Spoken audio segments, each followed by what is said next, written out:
야담상회를 찾아주신 마님들과 선비님들 감사드리옵니다. 야담상회, 오늘의 몰아보기 한상 차림 지금부터 내어놓겠습니다. 첫 번째 이야기 시작합니다. 옛날 옛적 서산 너머로 니엇니엇 해가 기울어가는 초저녁, 고향으로 돌아온 서대감의 기와집 마당에는 벌써부터 땅거미가 스멀스멀 내려앉고 있었습니다. 세월의 두께가 고스란히 내려앉은 고졸한 기와집은 한때 종이품 참판의 위세를 담았던 곳이라기엔 소박하기 그지없었으나 대감의 강직한 성품처럼 단정하고 군더더기 없는 모습이었지요. 처마 끝에 매달린 풍경만이 간간히 부는 저녁바람에 몸을 맡겨 청명하게 맑은 소리를 낼 뿐 인적 드문 집안은 깊은 정적에 잠겨 있었답니다. 일찍이 조정에서 높은 벼슬을 지냈던 서대감이었지만 올곧은 성정 탓에 권력의 부침 속에서 스스로 벼슬을 내려놓고 속절없이 낙향한 지도 벌써 여러 해가 흘렀습니다. 화려했던 지난날의 영화는 이제 빛바랜 기억으로만 남았으며 지금 그에게 남은 것은 부인과 사별한 후 홀로 키워온 아들 하나와 적막한 고택뿐이었지요. 아내가 세상을 등진 지도 어느덧 강산이 한번 변할 세월이 흘렀어요. 텅 빈 안채의 싸늘함은 시간이 흘러도 쉬이 가시지 않았으며 밤마다 깊은 외로움과 사별한 부인에 대한 그리움으로 뒤척이는 날이 참으로 많았습니다. 더구나 그는 벼슬에 있을 때나 낙향한 지금이나 청렴함을 미덕으로 삼아 사사로이 재물을 탐하지 않았던 터라 그의 살림살이는 전직 참판대감의 것이라기엔 너무도 빠듯했답니다. 사정이 이러니 홀로 지낸 시일이 쌓인 사내에게 남은 것이라고는 그의 어깨에 내려앉은 스산한 기운뿐이었지요. 어느덧 지천명을 훌쩍 넘겨 50 중반에 이른 나이.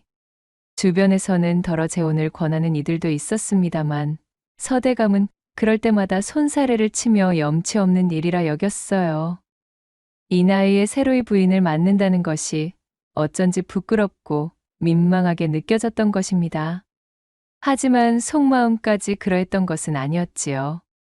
홀로 지내는 세월이 길어질수록 외로움은 그림자처럼 그를 따라다녔고 풀리지 않는 번민의 밤잠을 설치는 날들이 늘어만 갔습니다. 잠 못 드는 밤이 길어지니 낮에는 몸이 천근만근 무겁고 피로가 가시지 않는 것은 당연지사. 그의 얼굴에는 수심이 깊어졌으며 눈밑은 퀭하니 꺼져가고 있었습니다. 한때 조정의 중신으로서 호령하던 기계는 간데 없으며 이제는 그저 고독과 시름에 지친 늙은 사내의 모습만이 거울 속에 비칠 뿐이었지요. 그날도 서대감은 밀려드는 피곤함을 이기지 못하고 사랑채 돛돌에 걸터앉아 깜빡 졸음에 빠져들었습니다. 꿈결인지 현실인지 모를 어슴푸레한 의식 속에서 그는 문득 자신을 흔들어 깨우는 인기척을 느꼈어요. 무거운 눈꺼풀을 힘겹게 들어 올리자 눈앞에는 뜻밖의 얼굴이 서 있었습니다. 바로 옛 친우 홍대감이었답니다. 낙향한 후 근동에 아는 이 하나 없어 적적했던 터에 옛벗의 방문은 가문 끝 단비처럼 반갑기 그지없었습니다. 아니, 이게 누구신가? 홍승지 아니신가?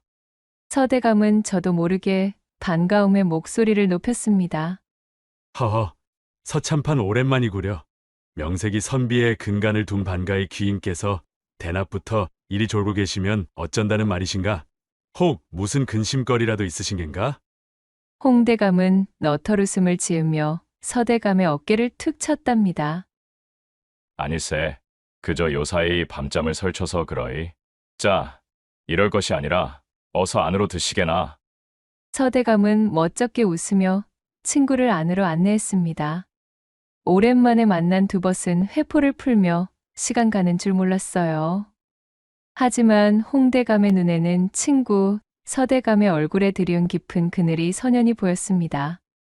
예전의 총기와 활력은 희미해졌으며 고단함과 외로움만이 그 자리를 대신하고 있는 듯 했지요. 친구의 안색을 살피던 홍대감은 안타까운 마음을 누르며 조심스레 사담을 건네기 시작했어요. 그저 노쇠한 두 명의 벗 사이에는 오랜 우정의 따스함과 함께 서대감을 걱정하는 홍대감의 염려 어린 눈빛만이 무르익고 있었습니다. 서대감의 모습을 마주한 그 이후로 홍대감은 벗의 외로움을 덜어주려는 듯 틈만 나면 서대감의 집을 찾았지요. 두 늙은 벗은 술잔을 기울이기도 하고 바둑을 두기도 하며 소일했습니다. 하지만 그런 홍대감의 노력에도 친우인 서대감의 모습은 날이 갈수록 수척해져만 갔어요. 밤잠을 이루지 못하는 날이 늘어나니 낮에는 꾸벅꾸벅 조는 일이 잦았고 안색은 더욱 어두워만 졌습니다. 도대체가 끼니는 제대로 챙겨 먹기는 하는 것인지 또한 아들의 교육은 어찌하고 있는지 홍대감의 염려는 깊어만 갔습니다. 여보시게 서참판, 나랑 잠깐 이야기 좀 나누시게나. 어느 날 마주 앉아 술잔을 나누던 홍대감이 보다 못해 입을 열었지요. 내 그간 자네를 쭉 지켜보았는데 대체 언제까지 이리 홀로 지낼 셈인가? 내 이런 말까진 하지 않으려 했네만 지금 자네의 꼬락서니를 좀 보시게나. 자네는 이제 예전에 그 조정을 호령하던 나이가 아닐세. 몸도 돌보아야 하고 하나뿐인 자식 녀석 앞길도 생각해야지. 상처한 지도 벌써 이리 오래되었으니 이제 그만 새로이 혼사를 고려해보는 것이 어떻겠는가? 서대감은 들고 있던 술잔을 조용히 내려놓았습니다. 친구의 진심 어린 걱정은 고마웠으나 마음 한편이 씁쓸했지요. 허허, 홍승지, 자네마저 그런 말을 하는가? 내 이미 50를 넘긴 지 오래일세. 이 나이에 어느 처자가 늙수그레한 호라비에게 시집을 오려 하겠는가? 자식 녀석 보기에도 민망한 일이네. 더는 그런 말 말게나. 그는 애써 태어난 척 손사래를 쳤지만 목소리 끝에는 체념과 쓸쓸함이 묻어났어요.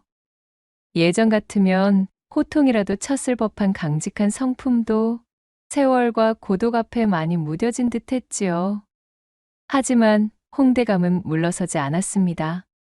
그는 이미 서대감 몰래 여기저기 수소문을 해둔 터였지요. 여보게 너무 그리 낙담만 할 일이 아닐세. 내 자네를 위해 받은 처자가 있다네. 아니, 나를 위해 받은 처자라니. 대체 그것이 무슨 말인가? 서대감의 눈이 잠시 커졌다가 이내 민망함과 자조의 빛으로 흐려졌어요. 설마 아니, 자네? 어허, 이 사람. 농담이 지나치시네 그려. 농담이라니 천만에 다름 아닌 연마을 고생원대 규수 이야기네. 그 집이 대대로 과거 급제자가 없어 문벌은 우리만 못하지만 살림살이는 수천석을 헤아리는 부를 축적한 집안이지. 더구나 그 여식이 행실이 바르고 용모 또한 예쁘기로 소문이 자자하다네.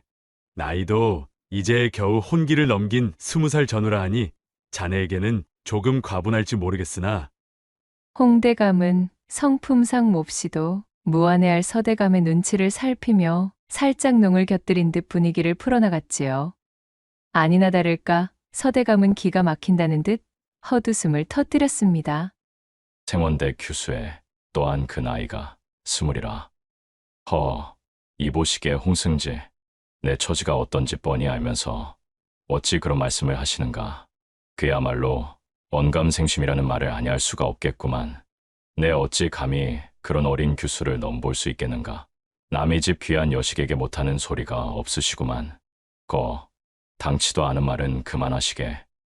아니 자네 처지가 어디가 어떻다고 이러시는가? 그리고 다른 대감들은 본처를 두고서도 그보다 어린 교수들을 잘만 첩으로들 들이고들 있음을 모르지 않을 터인데 아직도 그리 속절없이 자신을 낮추는가? 물론 고생원 집안에서도 내놓고 반기지는 않겠지. 허나 자네가 누군가? 한때 참판을 지낸 몸 아닌가? 거기에다 그 집안이 돈은 많아도 대대로 벼슬길이 막혀 늘 그것을 한스러워한다네.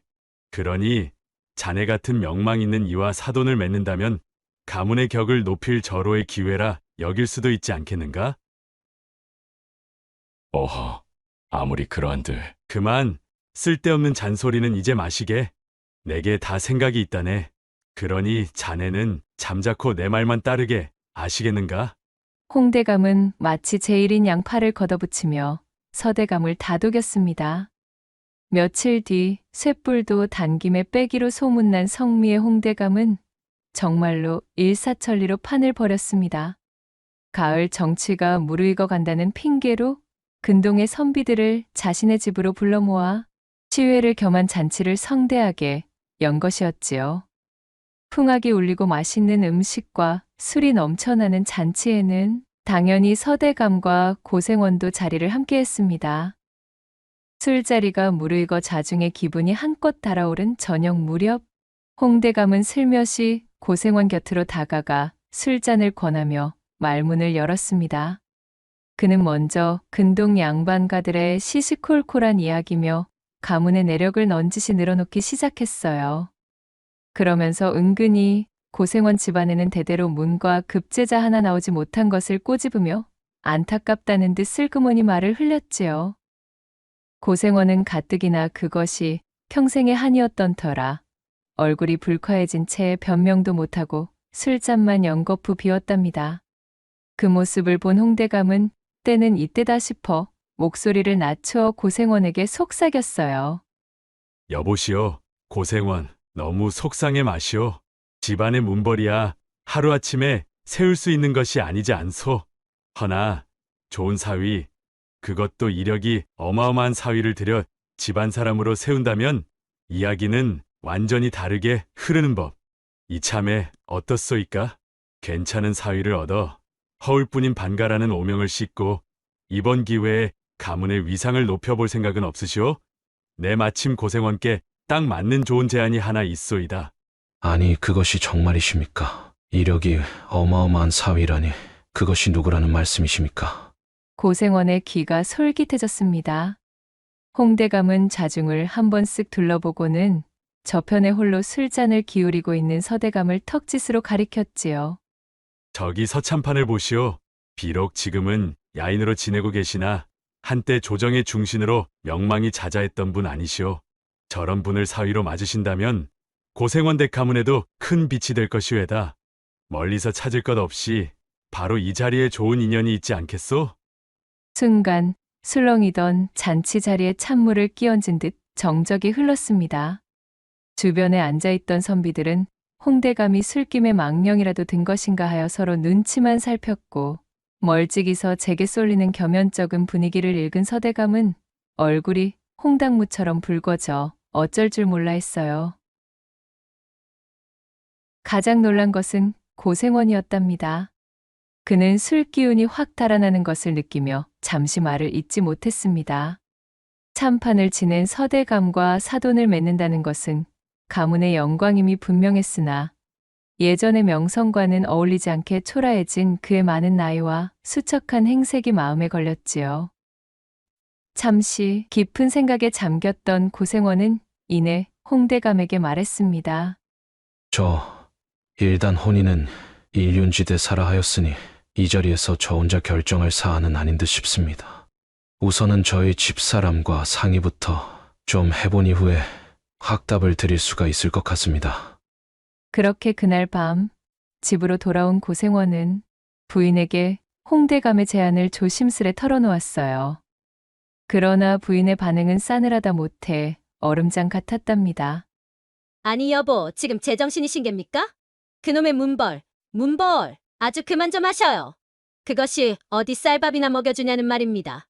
우리가 지금 사는 것에 부족함이 없고 누구나 우리의 가세를 부러워하고 있거늘 대관절 무엇이 아쉽다 하여 그 늙고 가난한 호라비에게 우리 귀하디 귀한 딸을 해치우듯 넙죽 던져주란 말씀이에요? 어허, 부인, 네 물론 당연히 그런 마음을 이해는 하지만 부인도 알지 않습니까? 사람들이 우리 집안을 보고 문과급제자 하나 나오지 못한 집안에서 돈푼으로 떵떵대는 꼴이 참으로 비루하다며 두고두고 입방하여 올리고 있다는 것을 말입니다. 그 사람 그저 일개의 가난한 호라비로 치부할 사람은 아닙니다. 참판의 자리를 역임한 사람이란 말이죠.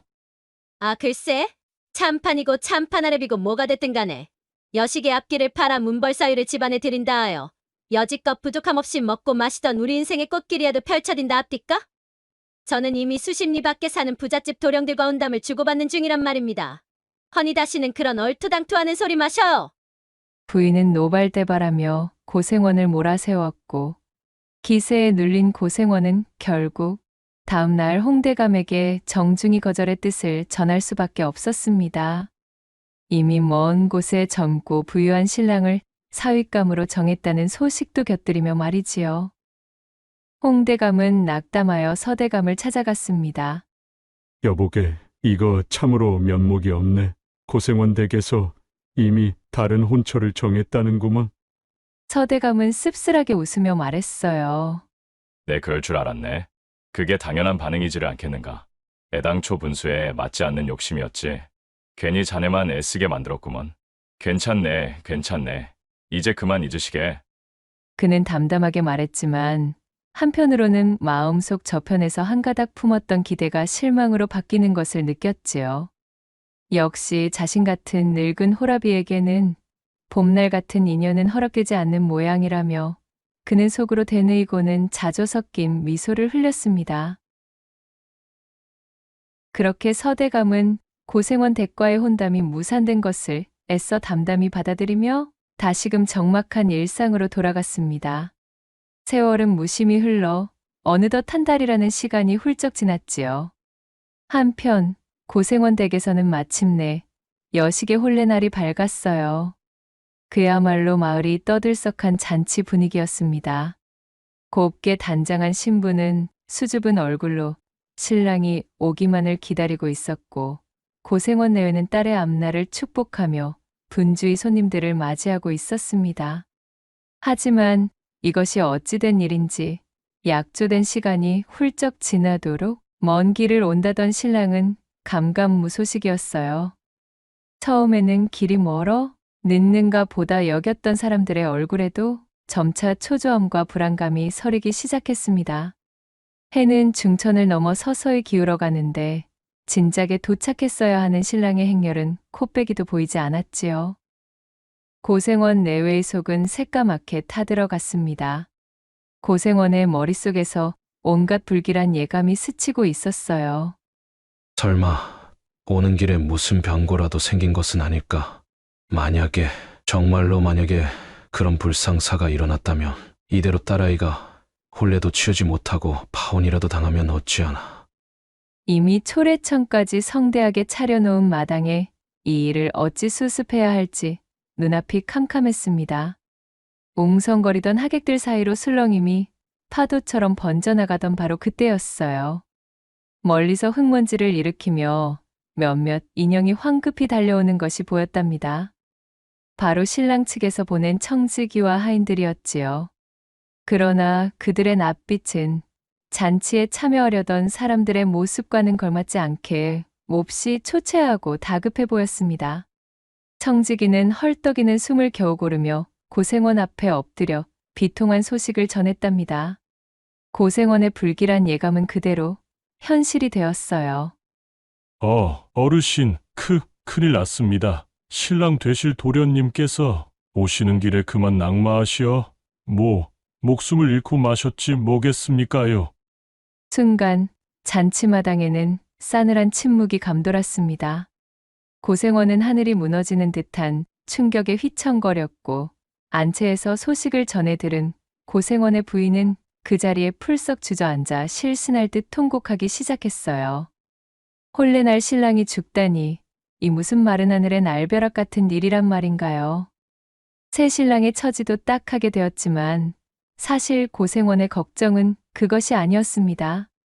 양반가의 풍속대로라면 이제 자신의 딸은 신랑의 얼굴 한번 보지도 못했음에도 혼담을 나누고 혼례를 열었다는 이유만으로 평생을 청상과부 꼬리표를 붙인 채 살아야 할 기구한 운명에 놓이게 된 것이었지요. 곱디고 온 딸 자식의 앞날이 시커먼 먹구름에 뒤덮이는 순간이었으니 청천벽력이 따로 없었습니다. 온 집안이 충격과 슬픔 그리고 당혹감에 휩싸여 어찌할 바를 모르고 있을 때 구석에서 이 모든 상황을 착잡한 심정으로 지켜보던 이가 있었습니다. 그는 바로 홍대감이었어요.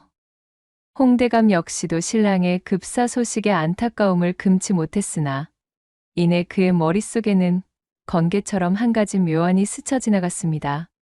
그는 황망해하는 고생원에게 조용히 다가가 뒷속말을 건넸지요. 여보시오, 고생원. 모두가 기뻐해야 할 잔칫날에 참으로 안타까운 일이오만 고생원은 또한 한 집안의 가장이자 아비이지를 않소. 여식이 당장의 청산과부로 혼사당일에 지아비를 잡아먹은 과부 귀신이 붙었다는 소리가 도는 것만은 막아야지요.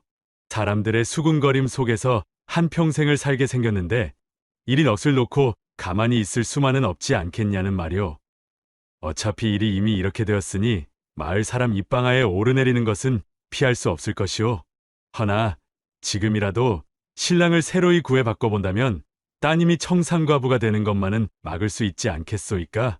고생원은 멍한 눈으로 홍대감을 바라보았습니다.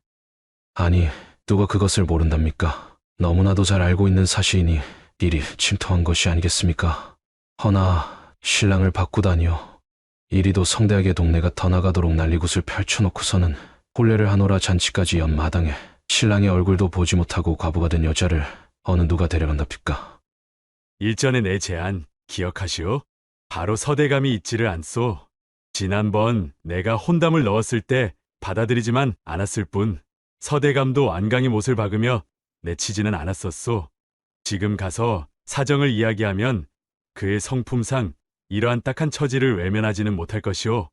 어차피 초래청은 차려졌고 여기 모인 하객들은 오늘 맞이할 본래의 신랑이 변고를 당했다는 사실을 아직 모르지 않소. 허니 지금 서대감을 신랑으로 맞이하면 대개 따님은 청산과부가 되는 불행을 면하고 대개 가문은 명망 있는 사위를 얻게 되는 것이니 이보다 더 좋은 방도가 어디 있겠소? 아니 그렇소? 홍대감의 눈빛은 확신에 차 있었습니다. 고생원 부부는 홍대감의 말에 잠시 망설였어요. 하지만 딸 자식이 평생 청산과부의 꼬리표를 달고 살아야 한다는 생각을 하니 그것만큼은 못할 짓이었습니다. 비록 나이가 많고 가난하지만 인품 좋고 명망 높은 서대감을 사위로 맡는 것이 차라리 낫다는 판단이 들었지요. 결국 그들은 지푸라기라도 잡는 심정으로 홍대감의 제안을 따르기로 했습니다. 이렇게 뜻밖의 결과를 일궈낸 홍대감은 곧장 말을 달려 서대감의 집으로 향했습니다. 갑작스러운 친구의 방문에 어리둥절해하는 서대감에게 홍대감은 자초지종을 숨가쁘게 설명했어요. 신랑의 갑작스러운 죽음, 과부가 될 위기에 처한 고생원의 딸, 그리고 다시 없을 기회. 홍대감은 서대감을 설득하며 어서 사모관대를 차려입고 초래청으로 가자고 재촉했답니다. 그러나 서대감의 얼굴은 굳어 있었습니다. 그는 천천히 고개를 저었지요. 어허, 여보게 홍승지. 네, 나를 아끼는 자네의 마음 모르는 것은 아닐세. 허나 나를 어찌 그리 모렴치한 사람으로 만들지 못해 안달이 났다는 말인가. 내가 남의 불행을 틈타 내 사익을 도모하는 사람으로 내몰아야 자네의 마음이 편하겠는가. 이는 이 나라 종묘사직에 몸담은 선비로서 참아할 짓이 못되네. 허니 돌아가시게. 서대감의 목소리는 단호했지요. 하지만 그 속에 어딘가 흔들리고 있는 목소리의 끝을 눈치 빠른 홍대감이 읽지 못할 리가 없었습니다. 홍대감은 친구의 팔을 붙잡고 간절하게 호소했답니다. 여보게, 물론 내 자네의 그 청렴함 모르는 바는 아닐세. 아주 잘 알고 있기에 그 대쪽 같음을 흠모하여 내가 자네와 이토록 오랜 기간 벗의 기쁨을 나누지 않았겠는가. 하지만 말이야 바른 말이지. 자네가 신랑의 죽음에 책임이 있는 것도 아니지 않은가. 그저 하늘의 뜻이 그러했을 뿐일세. 지금 자네가 나서지 않으면 저 어린 신부는 평생을 한 맺힌 과부로 살아야 하네. 또한 자네의 처지를 생각해보게. 언제까지 그리 외롭게 지낼 셈인가? 자고로 사내는 여인의 손길이 닿지 않으면 나이를 먹을수록 시들어가는 법이야. 이는 하늘이 자네에게 내려준 마지막 기회일지도 모르네. 자네가 나서지 않는다면 저 불쌍한 처자는 죽을 때까지 서방 잡아먹은 과부라는 꼬리표가 붙어 그야말로 불행한 삶이 펼쳐진다는 것을 잘 알지 않나. 허니 이 사안을 외면하지 말게나. 홍대감의 진심 어린 설득은 계속 이어졌고 한참 동안이나 열변을 토하던 그의 정성에 서대감의 마음도 조금씩 움직이기 시작했습니다. 그는 잠시 깊은 상념에 잠겼지요. 과연 이것을 덥석 받아들여도 옳은 일인가를 헤아리는 듯 했지만 다른 한편으로는 20살 남짓 처자의 기구한 운명을 외면할 수도 없었어요. 또한 자신의 외로운 처지를 생각하니 홍대감의 말이 아주 틀린 것 같지도 않았음은 덤이었지요. 오랜 침묵 끝에 서대감은 마침내 무겁게 입을 열었습니다. 그래, 알겠네. 자네의 뜻을 따르겠네. 그는 떨리는 손으로 사모관대를 찾아 입었습니다. 어색하기 짝이 없는 혼례복이었지만 그는 애써 마음을 다잡고 홍대감과 함께 고생원 댁으로 향했답니다. 자신의 운명이 이토록 희한하게 그리고 또 극적으로 뒤바뀔 줄은 몰랐던 서대감은 참으로 무안하면서도 씁쓸한 미소를 지으며 말등에 올랐습니다. 초로래청으로 향하는 그의 발걸음은 무거웠지만 솔직한 마음으로 또 한편으로는 알 수 없는 기대감과 설렘이 그의 가슴 속에서 조용히 피어오르고 있었습니다. 고생원 댁대문 앞은 여전히 잔치의 흔적이 남아 있었으나 분위기는 사뭇 달랐습니다. 뒤늦게 도착한 늙수그레한 신랑 서대감의 등장은 모여든 하객들과 구경꾼들 사이에 당혹스러운 술렁임을 자아냈어요. 저마다 영문을 몰라 수군거렸고 안채에서는 딸의 기구한 운명을 직감한 고생원의 아내가 목 놓아 대성통곡하는 소리가 새어나왔답니다. 하인들은 눈치를 보며 어쩔 줄 몰라 했고 또 몇몇은 설마 서대감이 신랑이라고는 생각하지 못했던 탓에 그의 앞을 막아서기까지 했지요. 이 아수라장 속에서 고생원은 비로소 마음을 굳힌 듯 낮은 목소리로 하인들을 물리고 일가 친척들에게 엄히 다짐을 놓았습니다. 그제야 좌중의 소라는 순식간에 잦아들었으며 어색하고 침통한 분위기 속에서 혼례는 그럭저럭 마무리되었어요. 혼례를 마치고 신방에 들었으나 여느 첫날 밤의 설렘과 흥겨움은 찾아볼 수 없었답니다. 떠들썩한 구경꾼도 왁자지껄한 웃음소리도 없이 무거운 침묵만이 감돌았습니다. 병풍 뒤에 곱게 앉아있는 어린 신부의 어깨는 가늘게 떨리고 있었고 서대감 역시 차마 먼저 말을 건네기가 어려웠지요. 한참 만에야 그는 무거운 입을 열었습니다. 여보시오, 부인. 상황이 이리 되어 참으로 면목이 없소이다. 일이 황망한 상황에서 부인을 맡게 되었으니 나 역시 적잖이 무안하기가 이루 말할 수가 없구려. 그래, 부인의 이름은 무엇이오? 하도 정신이 없었던 통에 내 아내들 사람의 이름조차 전해 듣지 못하지를 않았겠습니까? 소첩, 고가의 설류라 하옵니다. 설유라. 참으로 좋은 이름이오. 아무튼 부인, 다시 한번 부인에게 닥친 기구함에 진심을 다해 위로의 말을 전하겠소. 더구나 내 이미 나이가 많고 첫 혼인도 아닌 재혼인데 부인과 같이 어여쁜 이를 아내로 맞이하게 되었으니 내 복이 과분한 듯하오. 할 말은 아니지만 참으로 미안하고도 또한 고맙소이다. 오늘이 초야라고는 하나 우선은 너무도 갑작스레 펼쳐진 난리통에 몰랐을 부인의 심란한 마음부터 추스리는 것이 좋겠으니 오늘은 아무 생각일랑 마시고 그저 푹 쉬시지요. 나 역시 별도로 이부자리를 만들어 따로 자도록 하겠소이다. 그의 진심 어린 말에 어린 신부는 살며시 고개를 들었어요. 뜻밖의 그녀의 얼굴에는 원망이나 슬픔 대신 맑고 단아한 기품과 함께 홍조가 살짝 피어 있었습니다. 그녀는 차분한 목소리로 답했습니다. 아니옵니다. 물론 처음에는 놀랍고 슬픈 마음 금할 길이 없었사오나 이 또한 하늘의 뜻이 아니겠는지요. 황망한 상황에서 대감을 난군으로 맞이하게 되었지만 한편으로는 저희 이 딱한 처지를 외면치 않으시고 감싸주신 대감께 깊이 감사한 마음도 있는 것이 사실입니다. 비록 시간의 간극은 있사오나 이러한 인연 역시 하늘이 특별히 맺어준 것이라 생각하옵니다. 남들이 무엇라 하든 이제 우리 부부가 서로 아끼고 의지하며 행복하게 잘 살면 그뿐이라 여기겠사오니 부디 대감께서도 불편한 마음은 거두어 주시옵소서. 소첩은 이제 대감을 하늘 같은 지아비로 여기고 충실히 내조하겠사옵니다. 어린 신부의 당차고 속 깊은 말에 서대감은 놀라움과 함께 깊은 감동을 느꼈습니다. 그는 자신보다 훨씬 어린 신부의 지혜와 배려심 앞에서 스스로가 부끄러워짐을 느꼈지요. 그날 밤 두 사람은 어색하지만 진솔한 대화를 나누며 서로의 마음을 조금씩 열어갔답니다. 이렇듯 기이한 인연으로 맺어진 신혼밤은 부부의 주고받는 말 속에서 조용히 날이 밝았으며 어린 신부는 혼인한 지 사흘도 채 되지 않아 서대감에게 말했습니다. 이제 이곳, 저희 본가에서는 어서 벗어나는 것이 좋을 듯 싶습니다. 저도 이젠 서가의 안식구가 된 사람으로 하루라도 빨리 집안의 살림들을 익혀나가야지요. 특별한 인연으로 맺어진 인연이니 더욱 시간을 지체할 이유도 없습니다.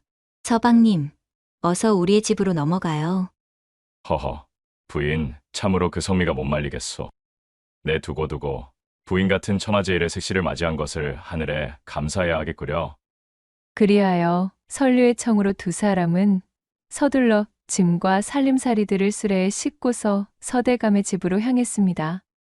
그리고 놀랍게도 도착한 지 하루도 안 되어 설류는 소매를 걷어붙이고 집안 살림을 야무지게 꿰차기 시작했지요. 제 나이보다도 훌쩍 많은 전처소생인 서대감의 아들을 마치 제 속으로 낳은 자식처럼 살뜰히 보필했고 넉넉지 못한 살림에도 불평 한마디 없이 알뜰하게 집안을 꾸려나갔답니다. 서대감은 한편으로 쑥스러우면서도 또 한편으로는 자신에게 찾아온 이 뜻밖의 행운에 얼굴에서 웃음이 떠나질 않았어요. 그리고 이 모든 기회를 만들어준 자신의 예뻐신 홍대감에게도 마음속 깊이 고마움을 느꼈습니다. 주변 사람들은 서대감 부부의 많은 나이 차이를 두고 처음에는 수군거리며 험담을 늘어놓기도 했지요. 허나 시간이 점점 흘러 그들이 여전히 서로를 아끼며 행복하게 지내고 또한 가문이 나날이 번창하는 모습을 지켜보며 그 생각을 바꾸었어요. 혹자는 여전히 그들의 결합이 자연스럽지 못하다고 여기기도 하였지만 또 다른 많은 이들은 온갖 역경과 우연 속에서 맺어진 그들의 인연이야말로 하늘이 맺어준 진정한 천생연분이라며 칭찬하기에 이르렀습니다. 남들이 뭐라 하든 다른 이들의 시선이 어떻든 당사자들인 두 사람끼리 부부로서의 소임을 다하고 인의의 질을 바탕으로 바르게 살면 그것으로 되었지 않느냐며 말이지요. 세월이 흘러 어린 부인은 이듬해 처자들을 낳았습니다. 그리고 몇 년 터울로 아들과 딸을 더 낳아 스라에 많은 자식을 두게 되었지요. 그녀의 현명한 내조와 서대감의 올곧은 가르침 속에서 자란 자식들은 말할 것도 없이 모두 뛰어난 인재로 자라났습니다. 훗날 두 아들은 모두 과거에 급제하여 높은 벼슬에 올랐고 또한 막내딸 역시 좋은 집안으로 시집을 가 그 집안의 현모의 앙처가 되어 가문을 부흥하는 데에 지대한 공을 세워 그야말로 안주인으로서의 위상을 드높였지요.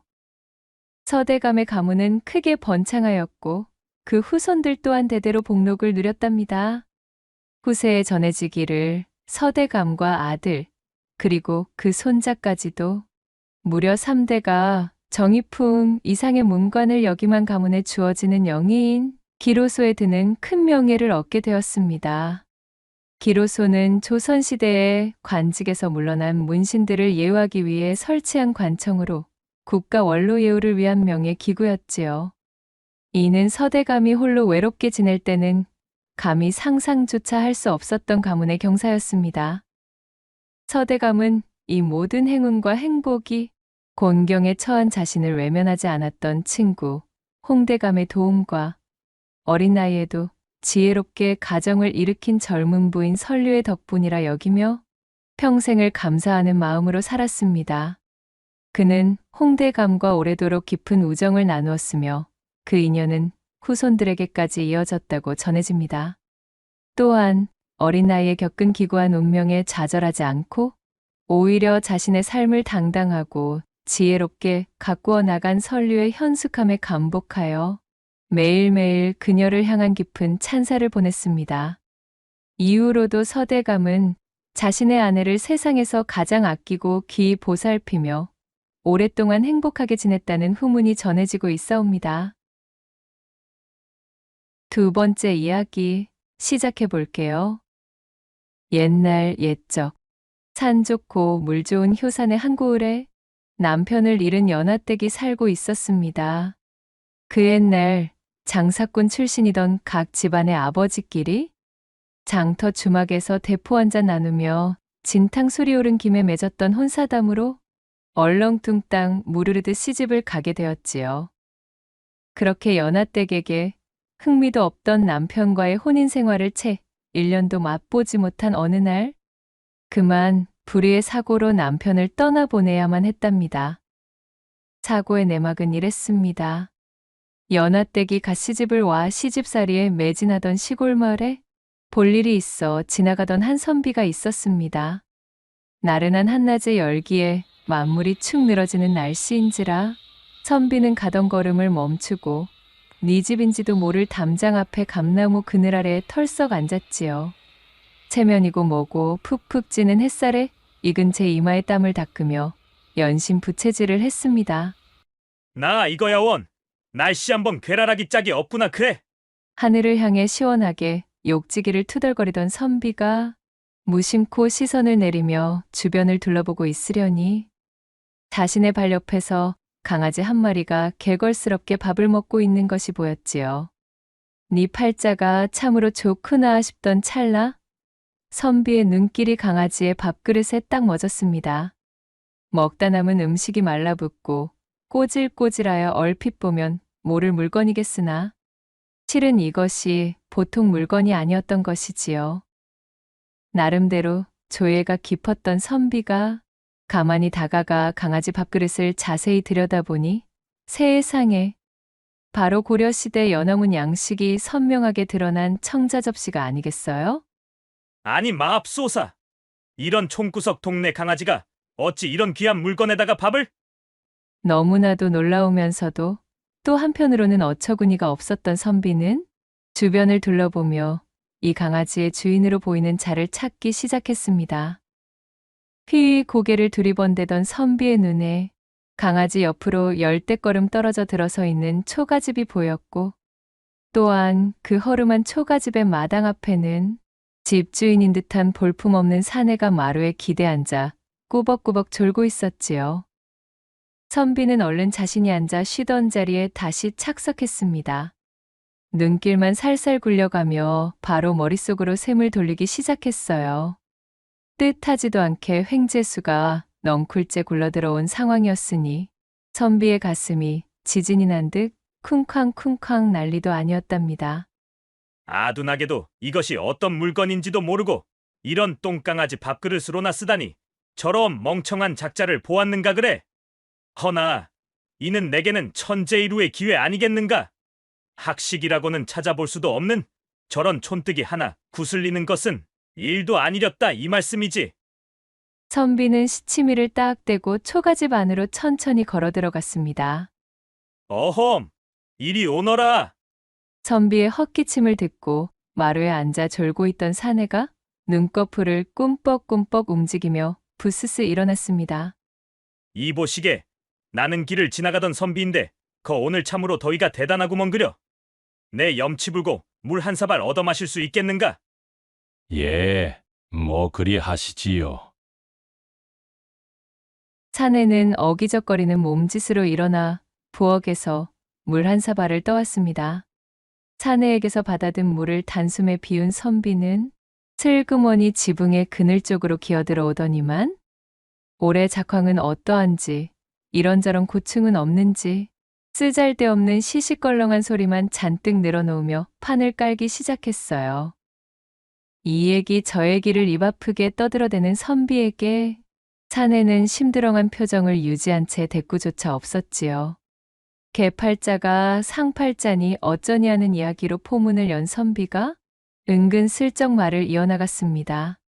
거 내 아까부터 보아하니 이 강아지가 아주 눈빛이 예사롭지가 않은 것이 참으로 벌써부터 싹수가 보인다 이 말씀이지. 영리하니 아주 충성심도 높고 집도 잘 지키겠다 이 말이오. 예, 그렇습니까요? 그저 흔하디 흔한 똥강아지입니다요. 사내는 관심이 없다는 듯 하품을 하며 대꾸했어요. 거 모르는 소리 마시게. 이놈을 잘 훈련만 시키면 멧돼지 멱이라도 물고 늘어질 주둥이라 이 말이네. 허허, 내 우연찮게도 이런 강골의 명견을 보게 되다니 말일세. 강아지 머리를 쓰다듬으며 곁눈질로 사내의 눈치를 살피던 선비는 몸을 일으키며 말했습니다. 이 강아지 나에게 파시게나. 내 강아지 값은 후하게 쳐주겠네. 선비의 말에 사내는 송구합니다만 그놈은 파는 강아지가 아닙니다요. 제 손으로 받은 새끼인지라 정이 깊습죠. 하며 선비 쪽은 바라보지도 않고 건조하게 대답했어요. 어허, 이보게나. 그러지 말고. 자, 내 열냥을 치르겠소. 알다시피 열냥이면 잘 훈련시킨 성경값이오. 그럼 저기 고개 넘어 개장터에 가시면 거기 개장수들이 사냥용으로 나온 개들을 널어놓고 팝니다요. 개 가서 사시면 되시겠구먼요. 호락호락하게 넘어올 것 같지 않은 사내의 대답에 선비는 애가 타기 시작했지요. 스무냥 주겠소이다. 이제 사내는 별다른 대답도 없이 고개만 저으며 거절하고 있었습니다.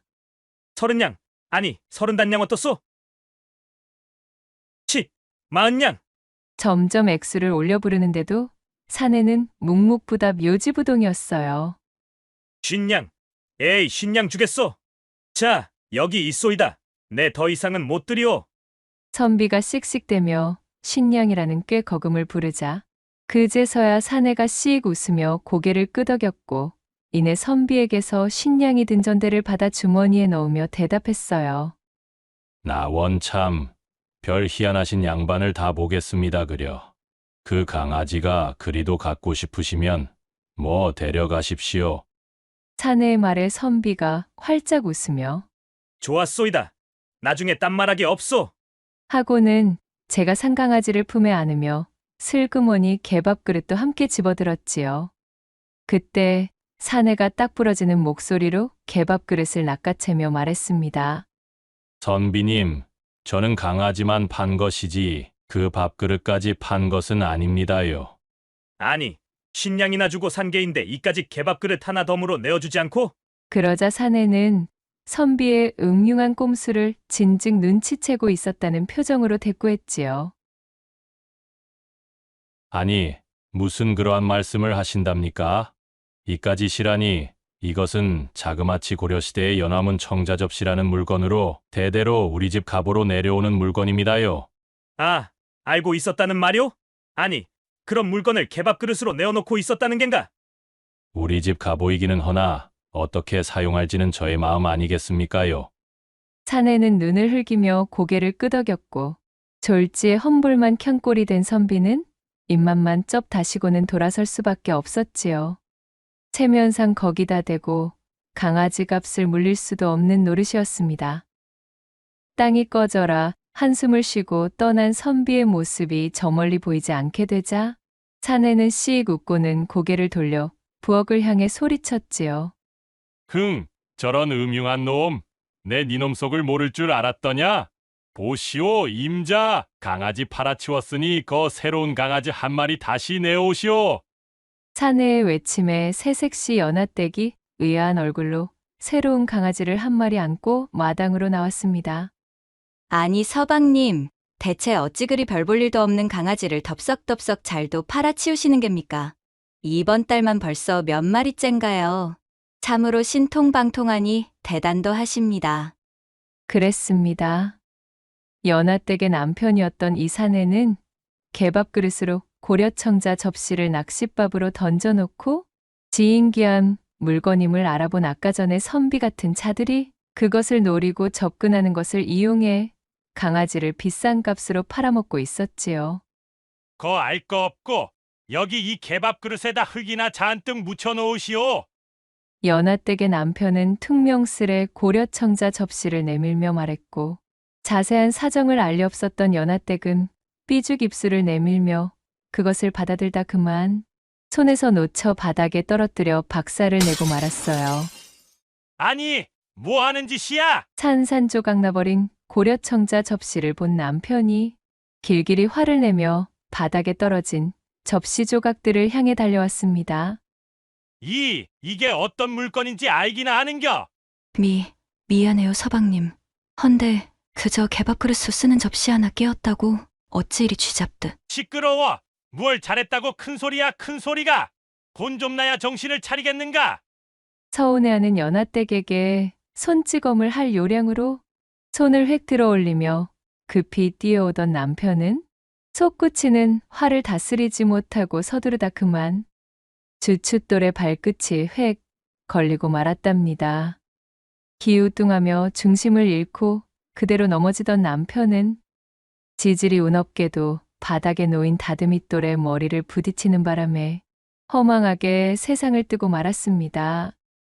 아버지끼리의 취중언약을 지켜내느라 억지로 연하댁과 혼인하게 된 남편은 그닥 관심도 없던 연하댁에게 구박만 일삼던 사내였기에 슬하에 자식도 두지 못하고 떠나간 남편이 원망스럽기도 하련만 수더분한 연하댁은 그것이 제 팔자려니 싶어 청산과부 신세를 한탄하는 법도 없이 우직하게 시부모를 모시며 살았습니다. 그렇게 한눈도 팔지 않고 묵묵하게 살아낸 세월이 장장 7년. 그 뒤로 한해거리로 시부모가 이승을 하직하였고 제 부모처럼 모시던 시부모의 초상에 연하댁은 슬픔을 삼키며 3년상을 치렀습니다. 살림살이도 번듯해져 이제야 좀 편히 지낼 만한데 이리 식솔들이 모두 불귀의 객이 되다니 내게 드리워진 팔자가 매서워 참말로 눈물이 앞을 가리는구나. 그렇게 침통한 표정으로 탈상을 마친 연하댁이 홀로 앉아 안타까운 표정으로 하늘을 바라보려는데 전부터 기웃기웃 기회를 엿보던 매파가 연하댁을 찾아왔습니다. 이보게, 연하댁 집에 있는가? 남편을 잃은 지 얼마 되지도 않아 끈질기게 자신을 방문하던 매파를 평소 고운 시선으로 보지 않았던 연하댁은 뻔히 자신이 집에 앉아 있는 것을 보고서도 저리 말하는 매파가 밉살스러웠지요. 대꾸도 없이 무시하려는데 눈치도 없는 매파가 슬그머니 다가왔어요. 어이구, 집에 연하댁 있었구만. 자자, 내 이야기를 좀 잘 들어봐봐. 아직 연하댁 나이가 30도 안 되었는데 이리 자식도 없이 홀로 한평생을 보내기엔 남겨진 세월이 너무 길지 않겠누? 사설을 늘어놓는 매파가 귀찮았던 연하댁이 눈썹을 일그러뜨리며 대답했습니다. 아니, 그래서요? 하고 싶은 말이 무엇입니까? 연하댁의 냉랭한 태도에 마른 침을 꿀꺽 삼킨 매파가 목소리를 낮추고는 귓속말로 이야기를 이어갔습니다. 저 아래 고을에 호라비로 지내는 괴덕이라는 사내가 하나 있는데 말이야. 아, 글쎄, 연하댁이 탈상할 날만 기다리고 있었다지 뭔가? 그간 연하댁을 줄기차게도 연모하고 있었던 모양이야. 매파의 말이 끝나기가 무섭게 연하댁의 서리빨 같은 앙칼진 목소리가 터져 나왔습니다. 썩 나가세요. 저는 한눈 팔 생각일랑 없습니다. 아니, 이보게. 그러지 말고. 나가라는 말 못 들으셨어? 연하댁의 고함에 매파는 사색이 되어 허둥지둥 뒷걸음치며 물러가고 말았지요. 내 비록 식소를 모두 잃은 몸이나 어찌 동네 사람들이 버젓이 보는 마당에 새로이 혼례를 든단 말인가. 나를 어찌 보고 매번 저런 소리를. 매파를 물린 연하댁은 씩씩거리며 매파가 나간 마당에 소금을 가져와 뿌려댔습니다. 그 이후로도 연하댁은 억척스럽게 논농사, 밭농사를 가리지 않으며 홀로 아등바등 의젓하게 수절하는 나날을 보냈습니다. 사실 연하댁도 괴덕이라는 사내를 잘 알고 있는 터였지요. 몇 해 전 아내를 먼저 보낸 괴덕은 30 초반에 진입한 꽤 근사한 사내였습니다. 비록 그가 뼈대 있는 집안은 아니었고 과거 시험에 입문도 하지 않아 선비의 길을 걷는 자는 아니었지만 그래도 능할 뿐더러 장사에도 그 재능을 꽃 피운 덕에 모아둔 재산이 넉넉하고 사람 됨됨이도 착실한 사람이었습니다. 그렇기에 괴덕을 마음에 들어한 수많은 과부들이 매파를 통해 그의 집을 문지방이 닳도록 찾았지만 괴덕은 자신에게 들어오는 수많은 혼담을 모두 거절하고 오로지 연하댁만을 마음속에 품고 있었어요. 괴덕은 연하댁이 아니라면 세장가를 가는 의미가 없다 해도 과언이 아닐 정도로 연하댁에게 흠뻑 빠져있는 사내였습니다. 저리도 의젓하게 수절하는 모습을 보니 역시 내가 여인을 보는 눈이 틀리지 않았음은 다시 한번 증명된 셈이지만 한편으로는 끝끝내 내 진심을 몰라주는 것만은 참으로 야속하지 않을 수가 없구나. 그간 괴덕이 간절한 마음을 담아 연하댁에게 보낸 매파가 끈질기게 연하댁을 찾아가 그녀를 설득했지만 연하댁은 매파가 들르는 족족 호통을 치며 내쫓았고 이제는 살인문도 열어주지 않았어요. 그 소식을 들은 괴덕은 몇 날을 끙끙거리더니 안타까움과 야속함의 식음을 전폐하고 자리에 들어 누워버렸습니다. 온 고을에 괴덕이 상사병이 들어 시름시름 앓는다는 소문이 익히 퍼져버렸어요. 연하댁, 나는 당신을 포기하기엔 그 마음이 깊을 대로 깊어져 이승에서 아니 된다면 저승에서라도 당신과의 인연을 이어나가고만 싶소. 괴덕은 타들어가는 가슴을 쥐어짜며 연하댁을 향한 연심에 슬픔을 적셨습니다. 어느 날 객잔에 홀로 앉아 비통한 마음을 달래며 술을 마시고 있던 괴덕에게 그의 오랜 친구 설구가 탁배기를 한 병 들고 찾아왔습니다. 아니, 이 사람아, 왜 이리 죽상의 청승이야? 조선 팔도에 어디 여인이 연하댁 한 명뿐이라던가? 어찌 그런 사사로운 일로 사내가 이리 드러누워? 못난 모습을 보이고 있냔 말이지. 어서 자리를 박차고 일어나시게. 이보게나 설구, 내 마음은 진심일세. 이것이 그릇된 연심임은 내 잘 알고 있네만 오래전 연하댁이 남편을 여인 순간부터, 아니 어쩌면 그녀를 처음 본 순간부터 나는 그녀가 아니면 안 된다는 것을 깊이 깨달았지 뭔가. 지금도 보시게 그리도 오랜 세월이 지났음에도 그녀는 자신을 청산과부 신세로 만든 그 논팽이 같던 남편을 아직도 기리며 의젓하게 수절하고 있자는가. 얼마 전까지는 자신의 시부모 3년상까지 치르며 홀로 고군분투하고 있다네. 그러니 그녀를 함부로 험담하지 마시게. 얼씨구, 얼씨구? 아주 열분하셨네, 열분하셨어. 상처한 자네 부인이 박물장수와 바람이나 도망가다가 실족했기로서니 너무 연하댁을 두둔하는 것 아닌가? 그녀는 참으로 성품이 곱고 기계가 드높은 여인일세. 그렇기에 이 내 마음이 더욱 찢어지는 법이지. 도통 내게는 눈길조차 주지 않으니 말이야. 괴덕은 연하댁을 두둔하며 침통한 감정을 여실히 드러냈습니다. 설구는 그런 자신의 친구를 바라보며 탁배기를 한 잔 걸치고는 말을 이었습니다. 그러하다면 묻겠네만, 자네된 도리로 어찌 매파만을 보내어 자네의 마음을 전달한단 말인가? 연하댁에게 직접 모습을 보여 자네의 진심을 전해볼 생각은 하지 않았느냐? 이 말이야. 농이나 건네던 오랜 친우가 내뱉은 오래간만에 입바른 소리에 괴덕은 난처한 얼굴로 중얼거렸습니다. 혹여나 내 면전에 대고 거절을 놓으면 그것만은 견디기가 어려울 듯하여. 아니, 이 사람 어찌 이리 못난 소리를 하는가? 되든 안 되든 성의는 보여야 하는 거 아니겠나? 당장 일어나 내일부터 연하댁을 직접 찾아 자네의 마음을 전달하시게. 안 된다고 알아눕는 것은 그 후에 하여도 전혀 늦질 않으니 말이야. 설구의 호통 어린 목소리에 괴덕은 잠시 생각에 잠기더니 이내 화색이 돈 얼굴로 말했습니다. 맞네. 거 듣고 보니 설구 자네의 말이 맞구만. 내 이럴 것이 아니라 내일부터 당장 연하댁을 찾아가 내 진심을 내보야겠네. 그날 이후 괴덕은 직접 연하댁의 집으로 찾아가 그녀를 설득하기 시작했습니다. 보시오, 연하댁. 내가 보낸 매파를 매번 물리기만 하기에 내 일이 직접 찾아왔소이다. 연하댁이 의젓하게 수절하는 것을 내 욕보일 심사는 없지만 생각을 고쳐 나라는 사내도 한번 돌아봐달라는 뜻이오. 자신을 찾아온 괴덕을 발견하고 연하댁은 화들짝 놀라 대답했어요. 아니, 이보시오. 어찌하여 수절 과부 홀로 지내는 집에 이리 찾아오시었소? 나는 새로 혼례를 들 생각이 없으니 썩 돌아가시오. 동네 사람들 다 보겠소. 주변을 둘러보며 사색이 된 연하댁을 향해 괴덕은 물러섬 없는 태도로 답했지요. 동네 사람들의 이목이 그리 중요하단 말이오? 그들이 우리의 인생을 대신 살아주지는 않는 것 아니겠소? 그러지 마시고 이 괴덕이라는 사내를 한번 알아갈 기회나 좀 줘보시오. 아니, 글쎄 이 사람이 정녕? 돌아가라는 말 듣지 못하였어요? 연하댁은 앙칼지게 소리치고는 물동이를 이고 부엌으로 들어가 버렸습니다. 그래요. 오늘은 이만 돌아가겠소.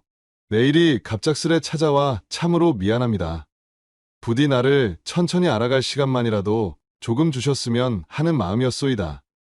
괴덕은 발걸음을 돌리며 그녀가 들어간 부엌을 향해 소리치고는 유유히 자신의 집으로 돌아갔습니다. 그 이튿날부터 괴덕은 연하댁의 일손이 딸려 곤혹스러울 때마다 그녀의 집을 찾아와 도움의 손길을 던지기 시작했지요. 어느 날에는 연하댁의 물동이를 대신 이고 물동이 가득 물을 떠주기도 하였고 어느 날에는 땀을 뻘뻘 흘리며 연하댁의 밭에 무성히 자란 잡초를 하루 종일 뽑아주고 가기도 했지요. 괴덕은 처음과 달리 연하댁이 곤란해하거나 싫은 기색을 보이는 때면 재빨리 하던 것을 내려놓고 그 즉시 돌아가곤 했어요. 그녀가 놀라지 않도록 자신이 익숙해지도록 조심스럽게 접근하는 방법을 배우기 시작했습니다. 주변의 이목이 신경 쓰여 그를 멀리하려던 연하댁도 처음에 투박하고 막무가내던 모습에서 점점 변해가는 괴덕을 향해 희미한 호기심이 생기던 중이었지요. 그러던 중에 어느 날 여느 때와 마찬가지로 연하댁의 밭에서 잡초를 뽑아주던 괴덕이 땀에 흠뻑 젖어 걸리적거리던 우솥을 벗어던졌습니다. 때마침 새참을 가지고 오던 연하댁이 탈의한 괴덕의 다부진 흉곽을 보자 자신도 모르게 흘끗 곁눈으로 훑게 되었어요. 그것은 그간 연하댁이 생전 모르고 지내던 가슴 속의 격렬한 두근거림이었습니다. 그저 흉하고 볼썽사나운 것이라고만 생각하던 사내들의 가슴팍이었는데 어쩜 제 비위를 맞추던 괴덕의 모양새가 저리도 멋진 것이었다니요. 연하댁은 새참을 바닥에 내려놓고 괴덕의 손을 탄 밭을 쭉 둘러보았습니다. 건장한 사내가 자신의 농산일이며 완력이 필요한 살림이며 도와주기 시작하니 한눈에도 확연한 차이가 보이는 것이었어요. 무관심하고 무뚝뚝한 남편의 생전, 사랑 한번 받아보지 못했던 연하댁은 놀랄 노자였지요. 이 정도면 밭을 운영하는 것에는 큰 문제가 없을 것 같구만. 잡초들은 대충 처리는 된 듯하니 다음에 올 때는 잡석들을 고르는 것을 도와주겠소. 한참을 도와주던 괴덕이 땀을 훔치며 호탕하게 웃었습니다. 그 모습을 본 연하댁은 차마 매몰찬 말을 던질 수 없었지요. 제대로 여미지 않은 그의 가슴팍에 자꾸만 눈길이 가는 것도 멈출 수 없었던 그녀는 애써 자신의 머릿속에 박혀있는 기묘한 음심을 떨쳐내려 목소리를 가다듬고 말했습니다. 자꾸 이리 오셔서 제 살림을 도와주신다 하여도 저는 마음을 바꾸기가 어렵습니다. 오시지 마셔요. 그러자 괴덕이 씩 웃으며 대답했습니다. 그것과 이것은 별개의 문제요. 내 의로운 마음으로 어려움을 겪는 이웃에게 도움의 손길을 던지는 것이니 이것에 대해서는 부담을 가지지 않아도 되는 것이오. 괴덕은 그렇게 연하댁에게 사람 좋은 미소를 던지고는 유유히 자신의 집으로 돌아갔습니다. 그날 밤 야심한 시각, 연하댁은 잠을 이루지 못하고 있었습니다. 낮에 본 괴덕의 모습이 지워지지 않고 있었기 때문이지요. 굵은 힘줄이 생생히 돋은 팔뚝으로 잡초를 제거하던 그의 모습이 연하댁을 간지럽히고 있었습니다. 아무것도 모른 채 그저 아비의 장난스러운 혼사담에 희생되어 자신을 아껴주지도 않는 무뚝뚝한 남편과의 짧은 혼인 생활이 전부였던 연하댁은 그것이 무슨 감정인지도 제대로 알지 못하는 상태였어요. 대체 내가 어찌 되려고 이런 망측한 것을 계속 떠올린단 말인가. 연하댁은 고개를 가로저으며 애써 눈을 감고 오지 않는 잠을 청하려 애썼습니다. 곧이어 선잠에 빠져든 그녀는 궤덕의 단단한 품에 파묻혀 그와 끈적한 합의를 나누는 꿈을 꾸었지요. 육중한 궤덕의 몸이 연하댁의 위를 점할 때 그녀는 꿈결의 몽롱함에 취해 고양이와 같은 망측한 교성을 뱉었습니다. 깊숙하게 점거되는 뻐근함을 느끼며 꿈속의 연하댁은 그만 황홀경을 맞이하고 말았지요. 비몽사몽간의 꿈에서 사내와의 참된 운우지정을 맛본 연하댁은 화들짝 놀라 자리에서 일어났습니다. 맙소사, 일이 음탕한 꿈이라니? 내 정령 미치지 않고서야 이 무슨 망측한 일이란 말인가? 연하댁의 온몸이 식은땀으로 푹 절어 있었고 그녀의 뺨은 홍당무처럼 달아올라 있었지요. 심지어 그동안의 자신은 남녀간의 방사에는 큰 욕심도 즐거움도 없던 사람이었습니다. 사내의 경험이라고는 먼저 간 남편뿐이었지만 즐거움보다는 아프고 불편한 기억뿐이었지요. 연하댁은 크게 한숨을 내뱉고는 뒷간으로 달려가 찬물을 끼얹으며 자신의 꿈자리를 한탄하고는 마음을 다잡았습니다. 그렇게 몇 달이 지나는 동안 궤덕이 연하댁을 도와주고 돌아간 날의 밤이면 엇비슷한 일들이 일어나기 시작했어요. 이때쯤부터 연하댁도 슬슬 번듯하고 듬직하게 자신을 흠모하는 마음으로 도움의 손길을 건네는 궤덕이 마냥 싫은 것만은 아니라는 것을 깨닫고 있었답니다. 더군다나 직접 자신을 찾아와 자신의 어려운 살림들을 돌봐주기 시작한 후로는 닫혀있던 마음이 점점 문을 열고 있음을 자신도 알고 있던 바였어요. 그러나 의젓하게 수절하고 있는 과부 신세의 자신이 동네 사람들의 입방아에 오르는 것은 참으로 견딜 수가 없었기 때문에 그녀는 애써 궤덕의 마음을 밀어내기만 할 뿐이었습니다. 또 한 번의 남새스럽기 짝이 없는 꿈자리에 놀라 일어난 연하댁은 부엌으로 달려가 정나의 몸으로 찬물을 끼얹었어요. 이것이 정령하늘의 뜻인가? 나는 어찌하여야 좋다는 것일까? 밤이 깊어가는 소리가 연하댁의 귓가에 맴돌며 그녀의 애달픈 한숨이 야음을 찢어내고 있었습니다. 그렇게 두 사람의 감정 줄다리기가 주거니 받거니 팽팽히 힘겨루기를 하며 한참의 시간이 지난 후 어느덧 곡식이 풍요롭게 무르익는 가을의 계절이 되었습니다. 그간 부지런히 연하댁의 집을 방문하며 그녀에게 눈도장을 받아내던 궤덕이 그날도 어김없이 그녀의 집을 방문하기 위해 이것저것 농기구들을 정리하고 있던 중이었지요. 그때 궤덕의 집으로 친구 설구가 찾아왔습니다. 이복의 궤덕이 어찌 연하댁의 마음은 좀 돌려놓았는가? 설구 오셨는가? 네, 안 그래도 지금 연하댁에게 가기 위해 농기구들을 좀 꾸리는 중일세. 슬슬 수확기가 오고 있으니 연하댁 혼자서는 일손이 모자라지 않겠는가 싶어 말이야. 씩 웃으며 그 모습을 바라보고 있던 설구가 장난스러운 어투로 말했습니다. 참으로 지극정성일세 그려.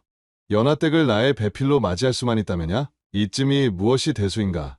힘든 줄도 모르겠다 이 말씀이요. 그래도 요즘은 예전처럼 그리 쌀쌀맞게 나를 대하지는 않는 것을 보니 내게 희망이 없진 않은가 봄새. 일전에는 내게 희미하게나마 미소까지 지어주지 뭔가? 신이 난 얼굴로 기뻐하는 궤덕에게 설구가 짐짓 진지한 어투로 말했습니다. 이복의 궤덕이 그렇다면 이제는 슬슬 큰 움직임을 취해도 되지 않겠는가? 매번 그리 살림 돌봐주는 기둥서방 노릇이나 자처하고 있다가 애먼 사람에게 연하댁을 빼앗기면 자네 그것을 견딜 수 있겠느냐 말이야. 내심 마음을 졸이고 있던 부분을 친구인 설구가 건드리자 자신감을 보이던 기세가 풀썩 내려앉아 사색이 된 궤덕이 걱정스레 물었습니다. 얘기가 나왔으니 말이네만 실은 나도 그 점이 제일 걱정일세. 이거 무슨 좋은 방도가 없겠는가? 실은 방도가 아예 없는 것은 아니지. 어떤가? 한번 드러나 보시겠는가? 설구의 말에 궤덕이 벌떡 자리에서 일어나며 반가운 마음이 묻어나는 억양으로 소리쳤습니다. 아니, 그것이 정말인가? 그녀의 마음을 얻을 수 있다면 내 무슨 짓이든 할 용의가 있다네. 어서 알려주시게. 한편 연하댁의 집에서는 아침부터 분주하게 그녀가 움직이고 있었어요. 연기 모락모락 피어오르는 아궁이에서 나와 안개처럼 연기가 깔려있는 앞마당으로 나섰습니다. 오늘도 부지런히 몸을 움직여야겠구나. 아침부터 할 일이 태산이니 말이야. 묵직한 물동이를 이고 들어서 부엌으로 가는데 궤덕의 친구인 설구가 일꾼 서너 명을 대동하고 연하댁의 살인문으로 들어오는 것이 보였어요. 이윽고 설구가 앞마당을 향해서 크게 소리쳤지요. 그의 행동은 마치 온 동네 사람들이 다 쳐다보라는 듯 과장되어 있었습니다. 보시오, 연화댁. 내 오늘 쟁기 좀 쓰려 하니 놀고 있는 쟁기가 있으면 빌려주시겠소? 설구의 커다란 고함 소리에 놀란 연하댁이 생전 찾아오지도 않던 낯선 사내의 인기척에 의아하여 손을 닫고 부엌에서 나오는 순간이었습니다. 갑자기 연하댁 내 안방문이 벌커덕 열리면서 윗돌이 옷고름을 다 풀어헤친 채 자신의 튼실한 가슴팍을 훤히 드러낸 궤덕이 바깥을 바라보며 엄중한 목소리로 호통을 치는 것이 아니겠어요? 어허, 이보시게! 이른 아침부터 과분의 집을 찾아와 이 무슨 되어먹지 못한 생짜인가? 이것은 법도에 어긋나는 아니 되는 일일세. 그리고 우리도 마침 오늘 수확을 해야 하기 때문에 쟁기를 오늘 써야 하겠네. 그러니 어서 돌아가시게. 세상에나. 설구를 따라 나섰던 일꾼들이 그 모습을 보고는 화들짝 놀라버렸어요. 꿋꿋이 수절하며 지내기로 이름 높은 과부집 안방에서 우솥을 훌렁 까던진 모양새의 건장한 사내가 제 집 마냥 저리 들어앉아 있는 것도 참으로 기가 찬 일인데 하물며 우리라는 표현을 쓰며 마치 살림이라도 합친 것 마냥 당당히 말하고 있었으니까요. 어허, 세상에나! 저 수절과부 연화댁이 동네 모르게 사내를 안방에 들여놓고 있었다니 말이야? 그들은 말세라는 얼굴을 하며 서로를 바라보고 쑥덕대기 시작했지요. 하지만 설구를 따라 나선 그 일꾼들보다도 더욱 놀란 사람은 다름 아닌 당사자 연하댁이었습니다. 그녀는 안방에 앉아있는 궤덕을 발견하고는 마치 노루가 사냥꾼에게 쫓기듯 펄쩍 뛰며 깜짝 놀라 소리쳤지요. 아니, 이게 무슨... 이보세요. 당신이 거기 우리 집 안방에는 대체 왜? 도대체 어찌하여 들어앉아 있단 말이오? 파랗게 질린 연하댁의 고함이 맥없이 앞마당에 울려 퍼졌습니다. 그때 연하댁과 궤덕의 모습을 번갈아 바라보던 설구가 기다렸다는 듯 입을 열었지요. 어허, 이거 참으로 실례했소이다. 내 두 사람이 벌써 그런 관계가 된 줄도 모르고 일이 아침부터 찾아와 그만 추태를 보였구만 그래. 우리는 못 본 것으로 하겠소. 그럼 이만. 설구는 오묘한 미소를 씩 품으며 작전이 성공했다는 모양새로 일꾼들의 등을 떠밀며 돌아나갔습니다. 아니, 잠시만. 아닙니다. 아니에요. 그런 관계라니. 그리 오해하고 그냥 가시면 어쩌신단 말이오. 거기 내 말 좀 듣고 가시오. 당황한 연하댁이 그들의 등 뒤에 대고 다급하게 소리를 쳤지요. 이 오해천만의 상황을 해명하려 했으나 그들은 이미 저만치 사라져버린 후였습니다. 연하댁의 설득력이 없어진 목소리는 힘없이 앞마당에 떨어지고 말았어요. 사태는 보기보다 더욱 심각하여 연하댁이 따지고 변명할 겨를도 없었습니다. 설구와 일꾼들이 사라져버린 길목에서 이미 설구의 고함 소리를 듣고 나와본 동네 사람들이 수근거리며 연하댁을 바라보고 있었으니까요. 마루 끝에 털썩 주저앉은 연하댁이 땅이 꺼져라 한숨을 내쉬었습니다. 설구를 따라왔던 일꾼들은 장안에서도 그 입이 싸기로 소문난 자들이라 자신이 안방으로 남자를 끌어들였다는 소리가 온 고을에 퍼지는 것은 시간 문제였습니다. 곰곰 생각을 해보니 이제는 동네 사람들에게 무슨 변명을 하여도 택도 없겠다 싶어진 것이지요. 사실 달리 말할 것도 없이 이것은 설구가 궤덕과 의기투합하여 꾀를 낸 작전이었습니다. 아까 전 연하댁이 물을 길러 우물에 가느라 잠시 집을 비웠을 때 궤덕이 몰래 연하댁 안방에 잠입하였고 상황을 지켜보던 설구가 소문내기를 좋아하는 동네 일꾼들을 대동하고 마치 쟁기를 빌리려는 것처럼 그녀의 집에 들이닥쳤던 것입니다. 결국 모든 것을 자포자기한 연하댁은 헝클어진 자신의 머리를 매만지고는 궤덕이 앉아있는 안방으로 들어갔습니다.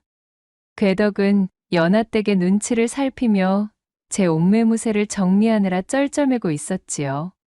친구의 말을 듣고 저지른 것까지는 좋았다만 불호령이라도 떨어지면 어쩌나 이제 와서 조마조마했어요. 에휴, 일이 일이 되었으니 어쩌겠소. 이미 우리 두 사람이 합가했다며 온 동네방네 소문이 파다해질 것이 자명한데 더 이상 내 당신을 밀어내어 무엇한단 말이오. 자, 서방님, 내 절이나 받으십시오. 자신의 작전이 성공했음을 공식적으로 확인받는 연하댁의 목소리에 궤덕은 덜덜 떨리는 목소리로 답했습니다. 연하댁, 나를 받아주어 참으로 고맙습니다. 내 이런 과격한 방법을 사용한 것에 거듭 사죄를 드리겠소. 허나 내 반드시 약조하리다.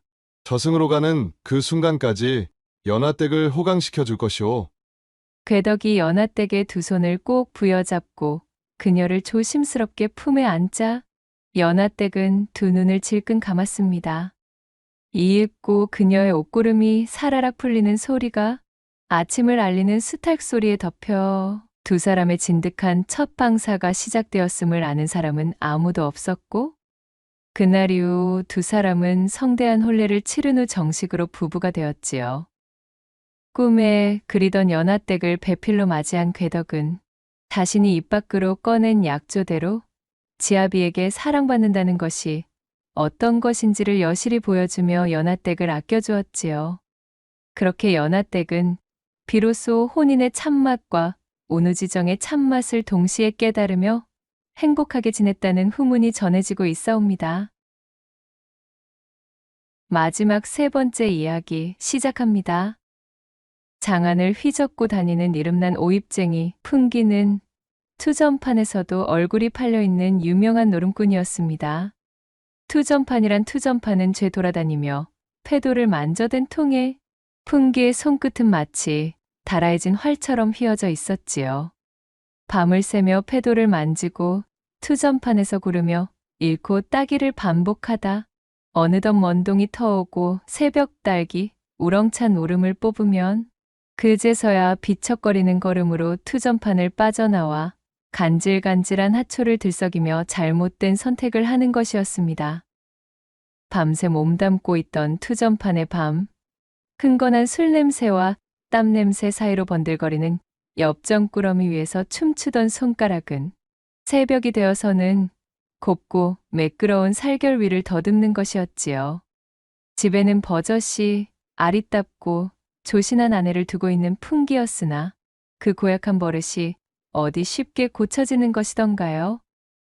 그렇게 여느 때와 같이 개차반으로 지내던 이 풍기가 또다시 위험한 관계에 발을 들이고는 아찔한 맛에 눈을 뜨게 되었는데 바로 투전판에서 호영호재하며 어울렸던 노름꾼인 만택의 아내와 눈이 맞은 것이었어요.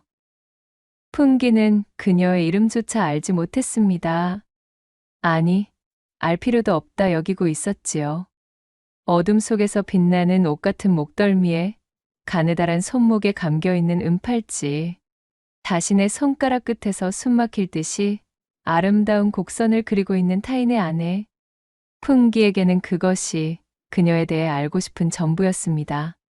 얼마나 이렇기에 눈빛이 그리 흐리멍텅하시오. 우리 서방 한창 때를 보는 것 같아 참으로 한심하오. 어허, 어찌 그런 말을 하시오. 오늘은 좀 괜찮은 날이었소이다. 그리하여 이리 옷비녀도 하나 선물로 가져오지 않았소이까? 참으로 내가 정신이 빠진 여편네지. 누가 보면 내 신세야말로 기이하기 짝이 없다. 손가락질할게요. 노름질에 빠진 서방 꼬라지가 보기 싫다 하여 또 다른 노름꾼을 안방에 들이다니 원. 호롱불이 꺼진 실내에서 가볍게 눈을 흘기며 깊은 한숨을 토해내는 그녀의 숨결은 짙고 달콤하게 방안을 채우고 있었습니다. 노름꾼 만택이 들락날락하던 안방답게 투전판의 역한 냄새와 섞인 위험하고도 매혹적인 잔향이 숨어 있었지요. 그것이 풍기를 더욱 자극시키고 있었습니다. 풍기는 잘 알고 있었답니다. 이것은 벼랑 끝의 아찔한 춤, 한 번의 실수가 파멸로 이어질 수 있는 위태로운 연극이라는 것을 말이지요. 하지만 자극을 향해서만 뛰고 있던 풍기의 심장은 만택의 아내가 벗어던진 속옷을 보자 멈출 수 없다며 또 한 번의 뜀박질을 시작하는 것이었어요. 풍기의 이 위험한 이중생활은 그야말로 외줄타기와 같은 일이었습니다. 이른 저녁 투전판에 들러 내부를 한번 쓱 돌아본 풍기가 하품을 하는 신용을 하며 고개를 숙였습니다.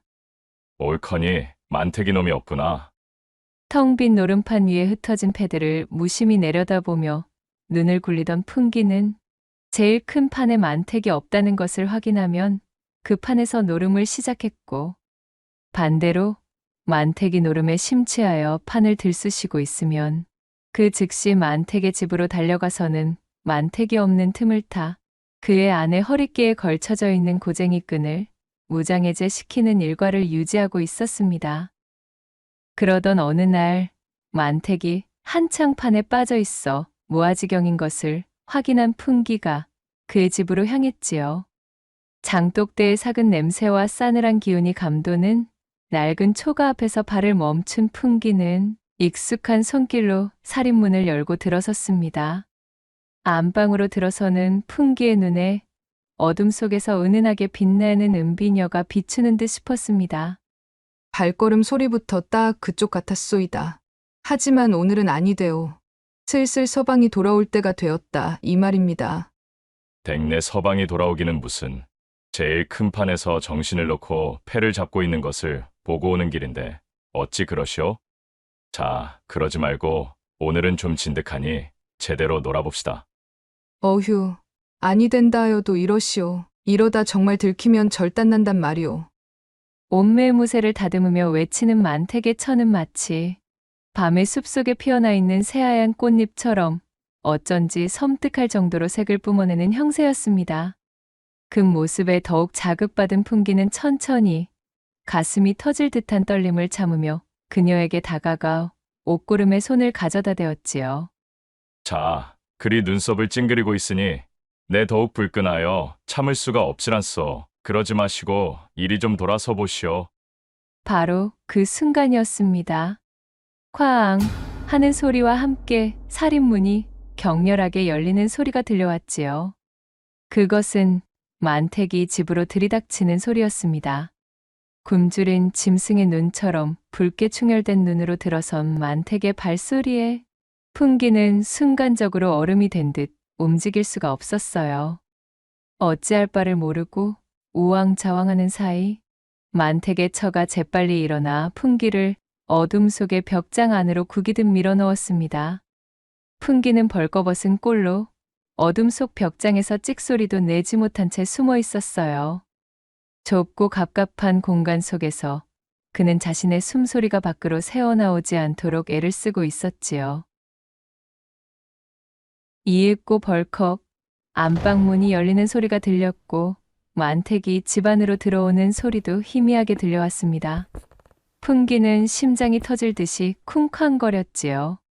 벽장 바닥에 닿아있는 그의 몸은 마치 떨어지는 가을 낙엽처럼 갈피를 잃고 흔들리는 느낌이었습니다. 이 몰골로 만택에게 들킨다면 그의 소뚜껑 같은 손에 얻어맞아 이승을 하직할 것이 뻔했으니까요. 벽장 너머로 들려오는 수상한 소리들이 풍기의 심장을 더욱 옥죄고 있었습니다. 만택의 거친 숨소리와 만택의 처가 고성을 내며 흐느끼는 소리, 그것들은 풍기의 정신을 짓누르는 망치의 소리처럼 쾅쾅 풍기의 머릿속을 헤집고 있었지요. 꼼짝없이 이대로 죽는구나. 인생이 이리도 허망하게 끝날 줄 알았으면 조금은 제대로 살아보는 거였는데.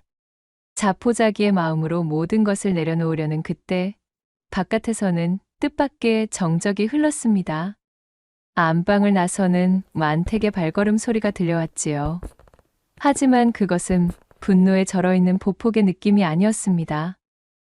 벽장 속에서 웅크리고 있던 풍기가 망연자실하게 굳어있으려는데 벽장의 문이 열리며 머리카락이 엉망이 된 만택의 처가 눈앞에 보였지요. 그것 보시오, 내 뭐라 하였소. 오늘은 느낌이 좋지 않다 하지 않았습니까? 들킨 것은 아니니 안심하시오. 그저 판돈이 부족하여 내 은비녀를 가져갈 요량으로 잠깐 들른 것뿐입니다.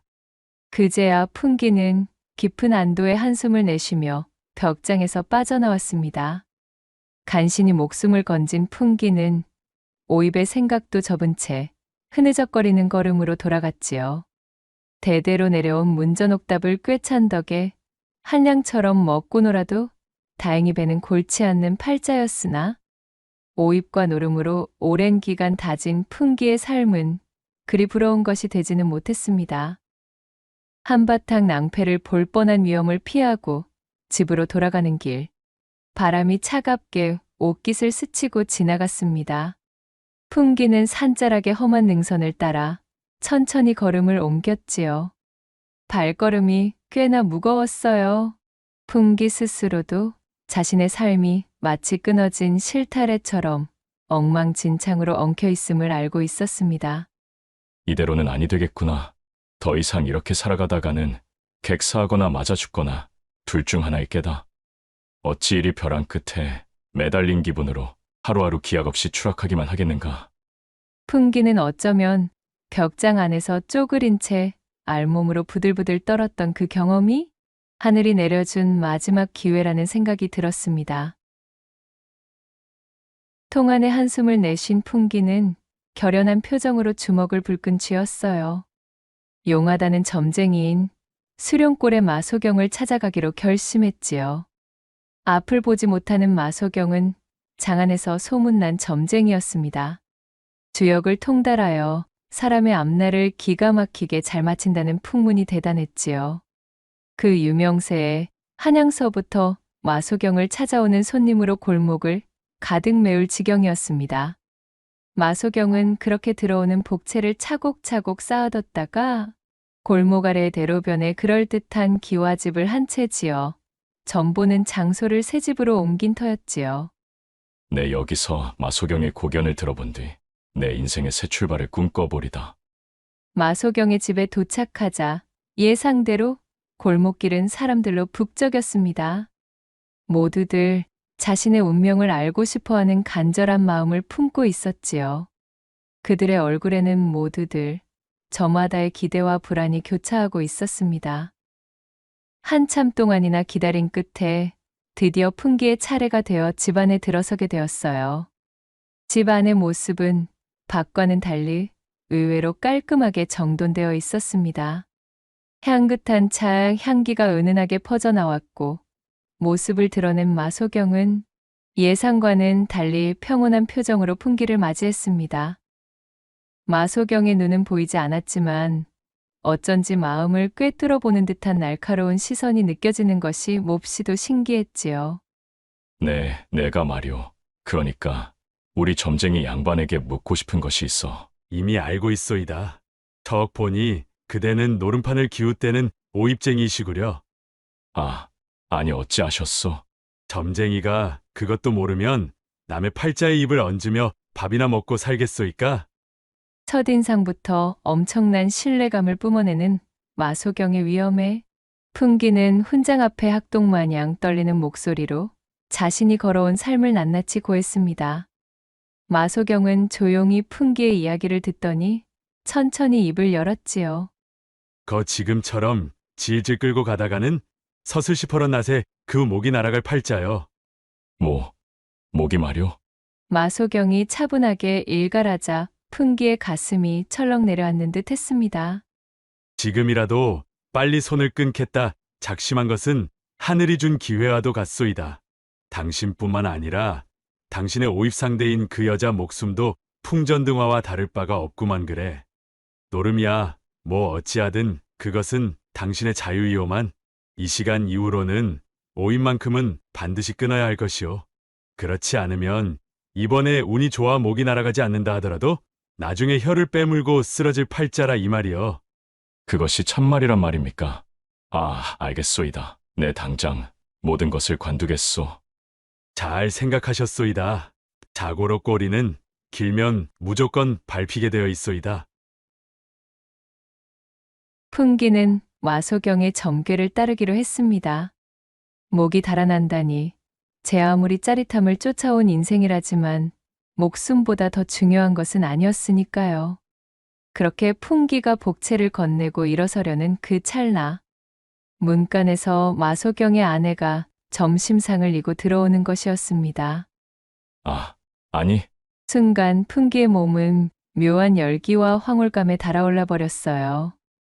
말라붙은 듯한 마소경의 볼품없는 몰골과는 달리 그의 아내는 눈부시도록 아름다운 미녀였기 때문이지요.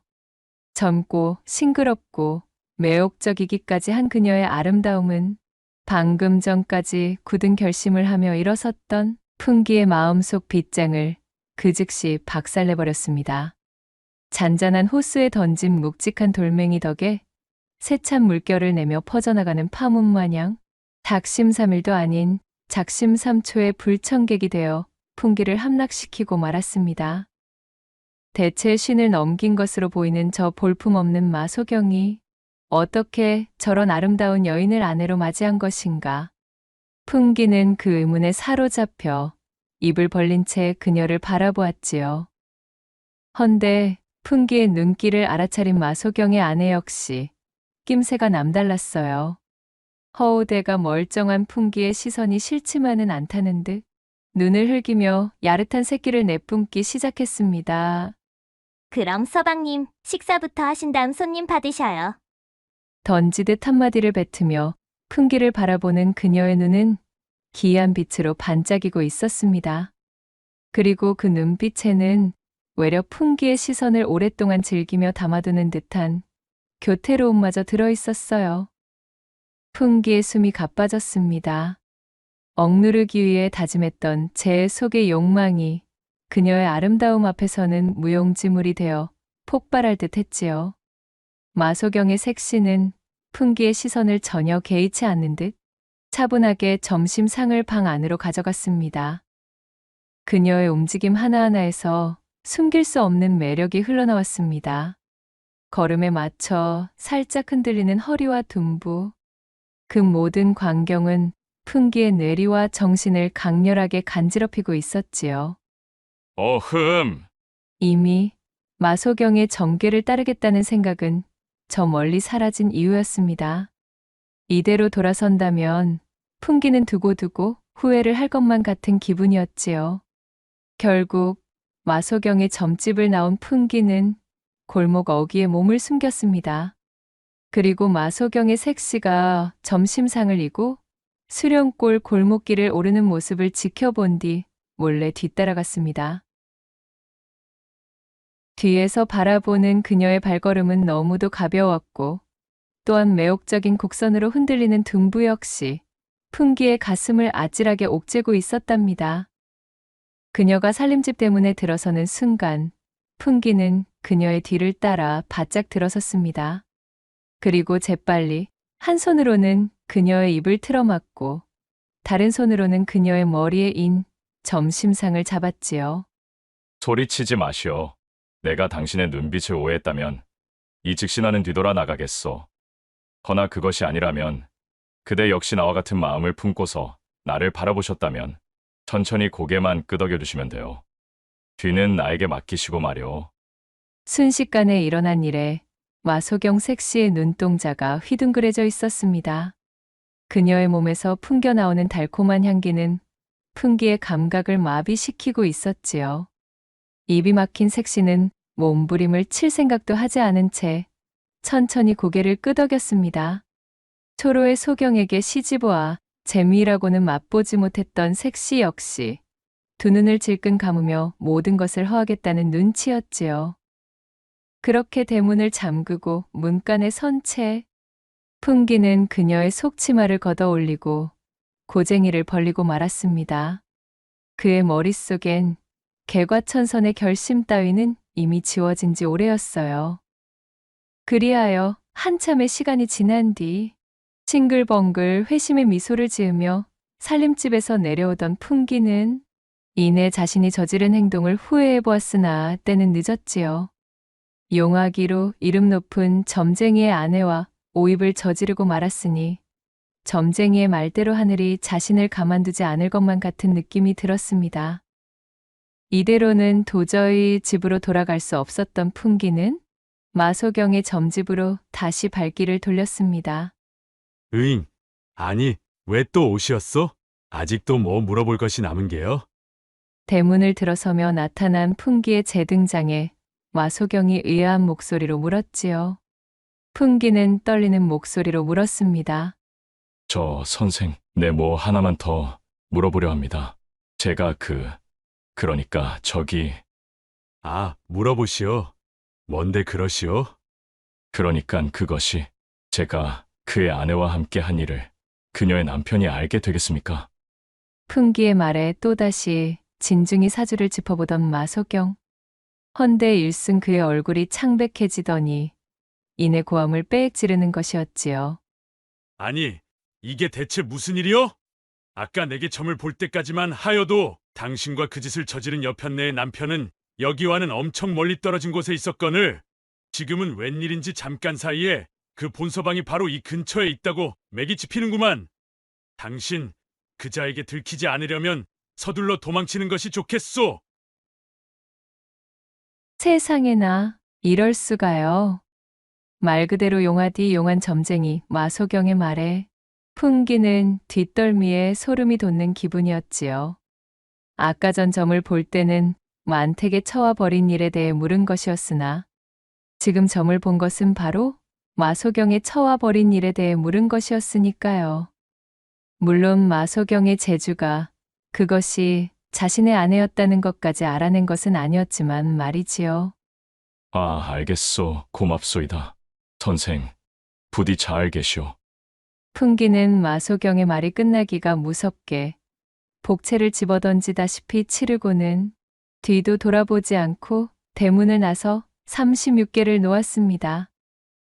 헐레벌떡 쉬지도 않고 걸어 집으로 돌아온 풍기는 구안이 두려웠던 나머지 그리도 끊을 수 없을 것만 같던 오입을 멀리하게 되었지요. 그렇게 자의와 타의가 섞인 마음가짐으로 본처의 곁으로 돌아오게 된 풍기. 허나 이것이 어찌된 일인지 이날 이후로 풍기에게는 새로운 시련이 다가오게 되었으니 때는 한낮 풍기네 고을에서 빨래터로 삶고 있던 우물가였습니다. 풍기의 아내 교실은 우물가에만 가면 우라통이 치밀어 오르는 것이었어요. 어휴, 나는 참말로 우리 신랑 때문에 못 살겠어. 밤이고 낮이고 그냥 나만 봤다 오면 기다렸다는 듯이 치마를 걷어 올리려더니 말이야. 산청댁의 곰살 맞은 웃음소리와 함께 기다렸다는 듯 곡천댁이 말을 이었습니다. 얼씨구, 이 여편네야. 그 정도는 여사지. 나는 말이요? 어제 낮에 부엌에서 연기에 코를 막고 밥을 푸고 있는데 글쎄, 신랑이 갑자기 들어오더니만 제 바지춤을 내리고 달려들지 뭐겠어? 한 손에는 밥주걱을 든 채로 또 다른 손엔 밥그릇을 든 채로 어쩌지도 못하고 그만 꼼짝없이 당했지 뭐여. 두 사람의 설레발에 모여있던 여인네들 모두가 까르르 빨랫방망이를 내려놓고는 배꼽 빠지게 한바탕 웃음을 터뜨렸지만 유일하게 한 사람, 교실만은 웃을 수가 없었습니다. 그렇게 교실이 잔뜩 부하가 치밀어 있는데 눈치 없이 한 안악이 교실 곁으로 다가와 묻는 것이었어요. 그런데 그댁 서방 아재랑은 어떤데 이리 말이 없수. 아재가 가끔이라도 안 하는 저요. 그러자 교실이 여유로운 미소를 품은 채 빙긋이 돌아보고는 답했지요. 우리 여편네들 금슬자랑이야 뭐 하루 이틀이 아니니 넘기겠다만 나는 오히려 그런 안팎으로 토끼 새끼들인 서방과의 장난에 이리들 자랑이랍시고 떠드는 꼴이 너무도 우습다 이 말씀이여. 자네들 부엌에 서고 안방에 서고 그저 파르르 한번 떨다가는 제풀에 나가 떨어지잖아. 온우의 정, 이 깊은 맛이라는 것을 댁들은 모를 것이야. 눈을 지그시 내리깔고 조곤조곤 밟아내리는 교실의 말에 우물가에 모여있던 여인네들은 연신 헛기침만 뱉어냈습니다. 곧 우물가 모든 여편네들의 입이 조용하게 닫혀버렸지요. 그렇게 서방과의 금슬을 자랑하던 그네들에게 한 방 먹인 교실이었지만 집으로 돌아와 곰곰 생각하자니 참으로 땅을 치고 대성통곡하고 싶은 마음뿐이었습니다.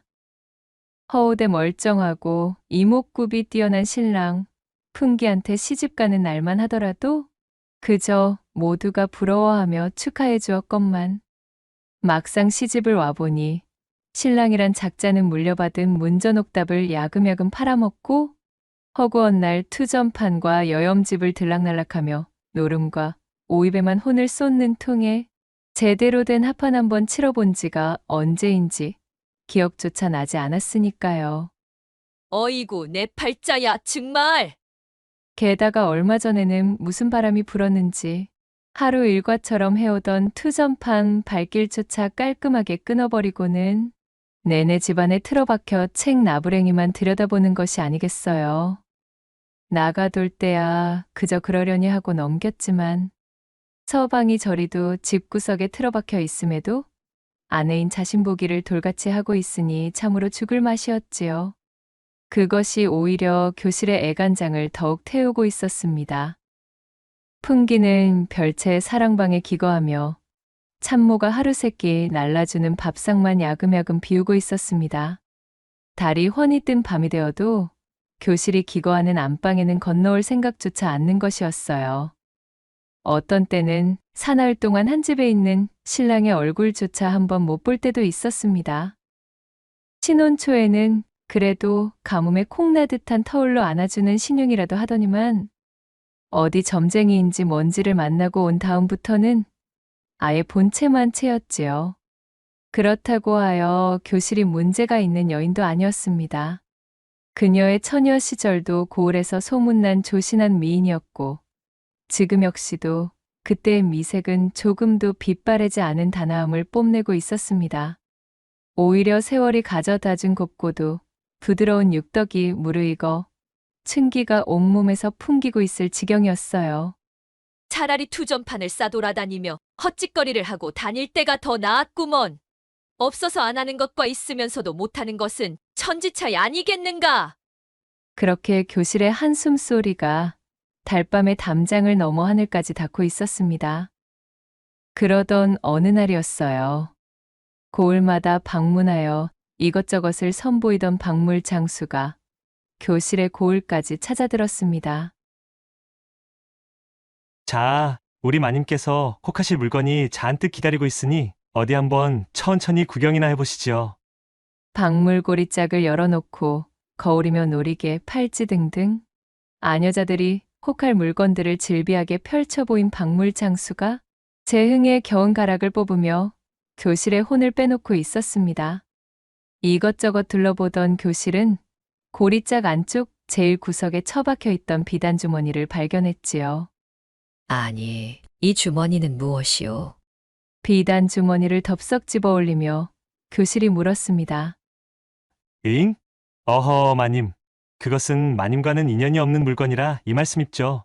그것은 외로운 밤을 이겨내지 못하는 과부들이나 찾는 물건입니다. 박물 장수의 말에 호기심이 동한 교실이 주머니 안에 들어있는 것을 꺼내다 말고 소리쳤지요. 어머머, 이것이 무엇야 대체? 교실의 얼굴이 금세 새빨개졌습니다.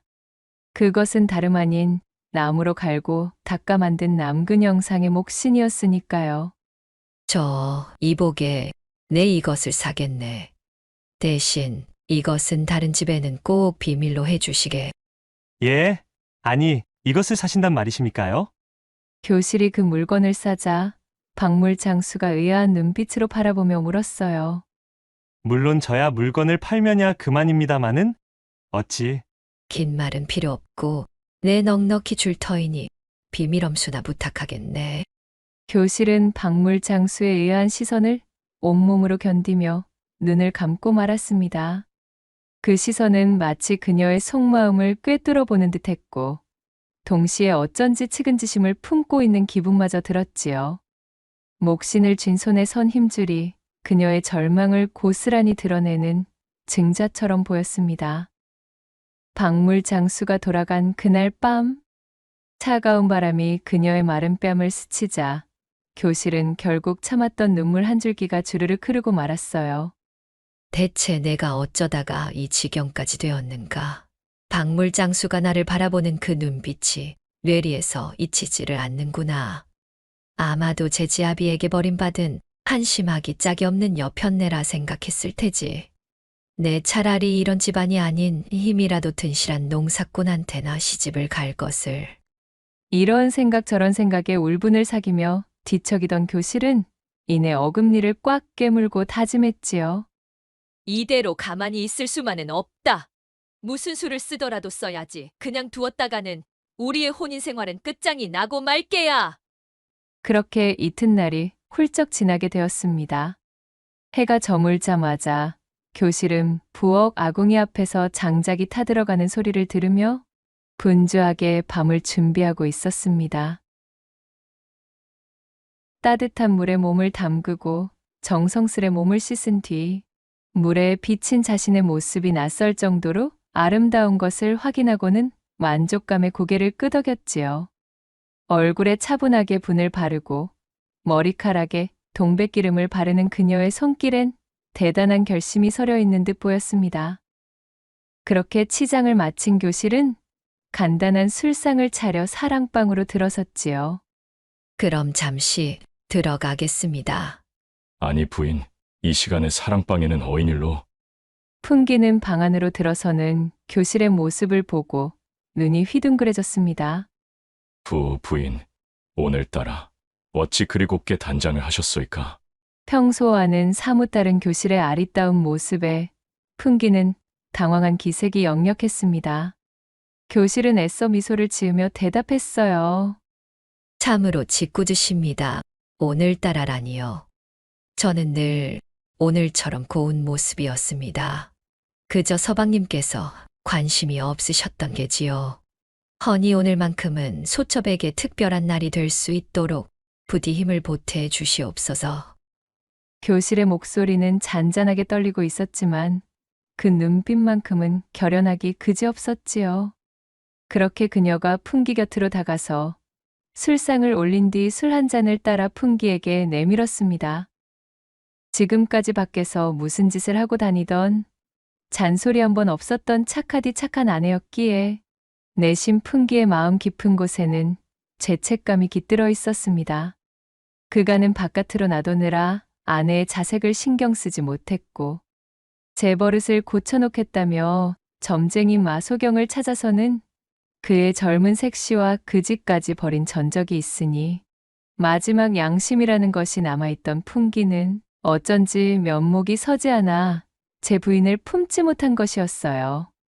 새삼 단장한 아내의 모습을 마주한 풍기는 아내의 자색이 이리도 고왔었나 싶은 마음에 사로잡혔습니다. 그리하여 가슴 한켠이 먹먹해진 풍기가 연거푸 석 잔의 술을 비워낸 뒤 술상을 옆으로 밀어냈습니다. 천천히 촛불을 불어 끄고 교실의 옷구름을 풀어내기 시작했어요. 그리고는 참으로 오래간만에 제 아내를 품에 안고 일을 시작해 보려 하는데 세상에나 이것이 어찌 된 일일까요? 풍기가 아무리 용을 쓰고 기를 써도 풍기의 분신은 제 몸을 일으켜 세울 기미가 없었습니다. 오래간만에 제 서방의 손길을 받은 교실은 그야말로 거대한 불덩어리가 되어 풍기의 품속에 파고들었지만 그러면 그럴수록 풍기의 분신은 오히려 점점 더 그 기세가 쪼그라들기만 하는 것이었어요. 한참이나 씨름하던 풍기는 결국 털썩 주저앉으며 기운 빠진 목소리로 말했습니다. 부인, 참으로 내 부인께는 면목이 없소. 도무지 이리도 말을 듣지 않는 연유를 모르겠소이다. 고개 숙인 풍기에 기어들어가는 목소리가 교실의 가슴을 갈갈이 찢어 놓았습니다. 어떻게 마련한 기회인데 자신을 품에 안은 서방이 이런 꼬락서니를 보이다니요. 교실은 자존심이 박살나 으깨지는 기분이 들었으나 이대로는 포기할 수 없었지요. 아닙니다. 일체 걱정하지 마십시오. 그간 소첩이 서방님의 몸보신을 제대로 시켜드리지 못한 탓으로 사료됩니다. 그저 저만 단단히 믿어보셔요. 어찌되었거나 돌같이 보던 자신을 품에 안기는 하였으니 이제부터는 시간과의 싸움이라 여긴 교실은 그 이튿날부터 더욱 기세를 드높이기 시작했습니다. 용하다는 의원을 돌며 십전대 보탕을 구해와 다렸고 산삼이며 사양이며 몸에 좋다 하는 것을 모조리 구해다 풍기에게 먹였습니다. 하지만 2달이 가고 석 달이 지나도 풍기의 분신은 그 고개를 들어 올릴 낌새조차 보이지 않는 것이었어요. 점점 지쳐만 가던 교실은 결국 수령골의 이름 높은 점쟁이인 마소경을 찾아가기에 이르렀습니다. 오랜 기다림 끝에 마소경 앞에 선 교실이 한마는 목소리로 자신의 이야기를 모조리 털어놓으며 한탄했지요. 가만히 그 이야기를 듣고 있던 마소경이 손을 들어 사주를 짚어보고는 길게 한숨을 뿜으며 대답하는 것이었습니다. 남편분의 그 사주가 어째 낯설지가 않은 사주로구만. 헌데 말입니다. 이보시오. 부부간의 금슬을 높일 방법은 있으나 이것이 독이 되는 수가 있겠소이다. 대체 그것이 무슨 소리랍니까? 독이라니요. 그러니까는 다시 말하자면 죽은 것을 살려놓는 방법은 있겠으나 그리하면 또한 살아있던 것이 죽는 수가 생기겠다 이 말씀이지요.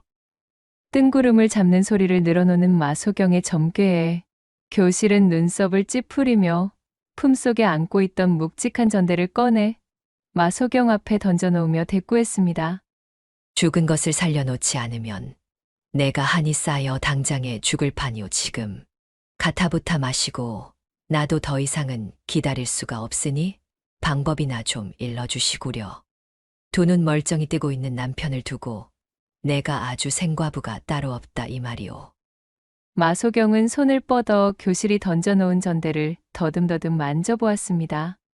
그 액수가 마음에 들었는지 마소경이 씩 웃으며 답했어요.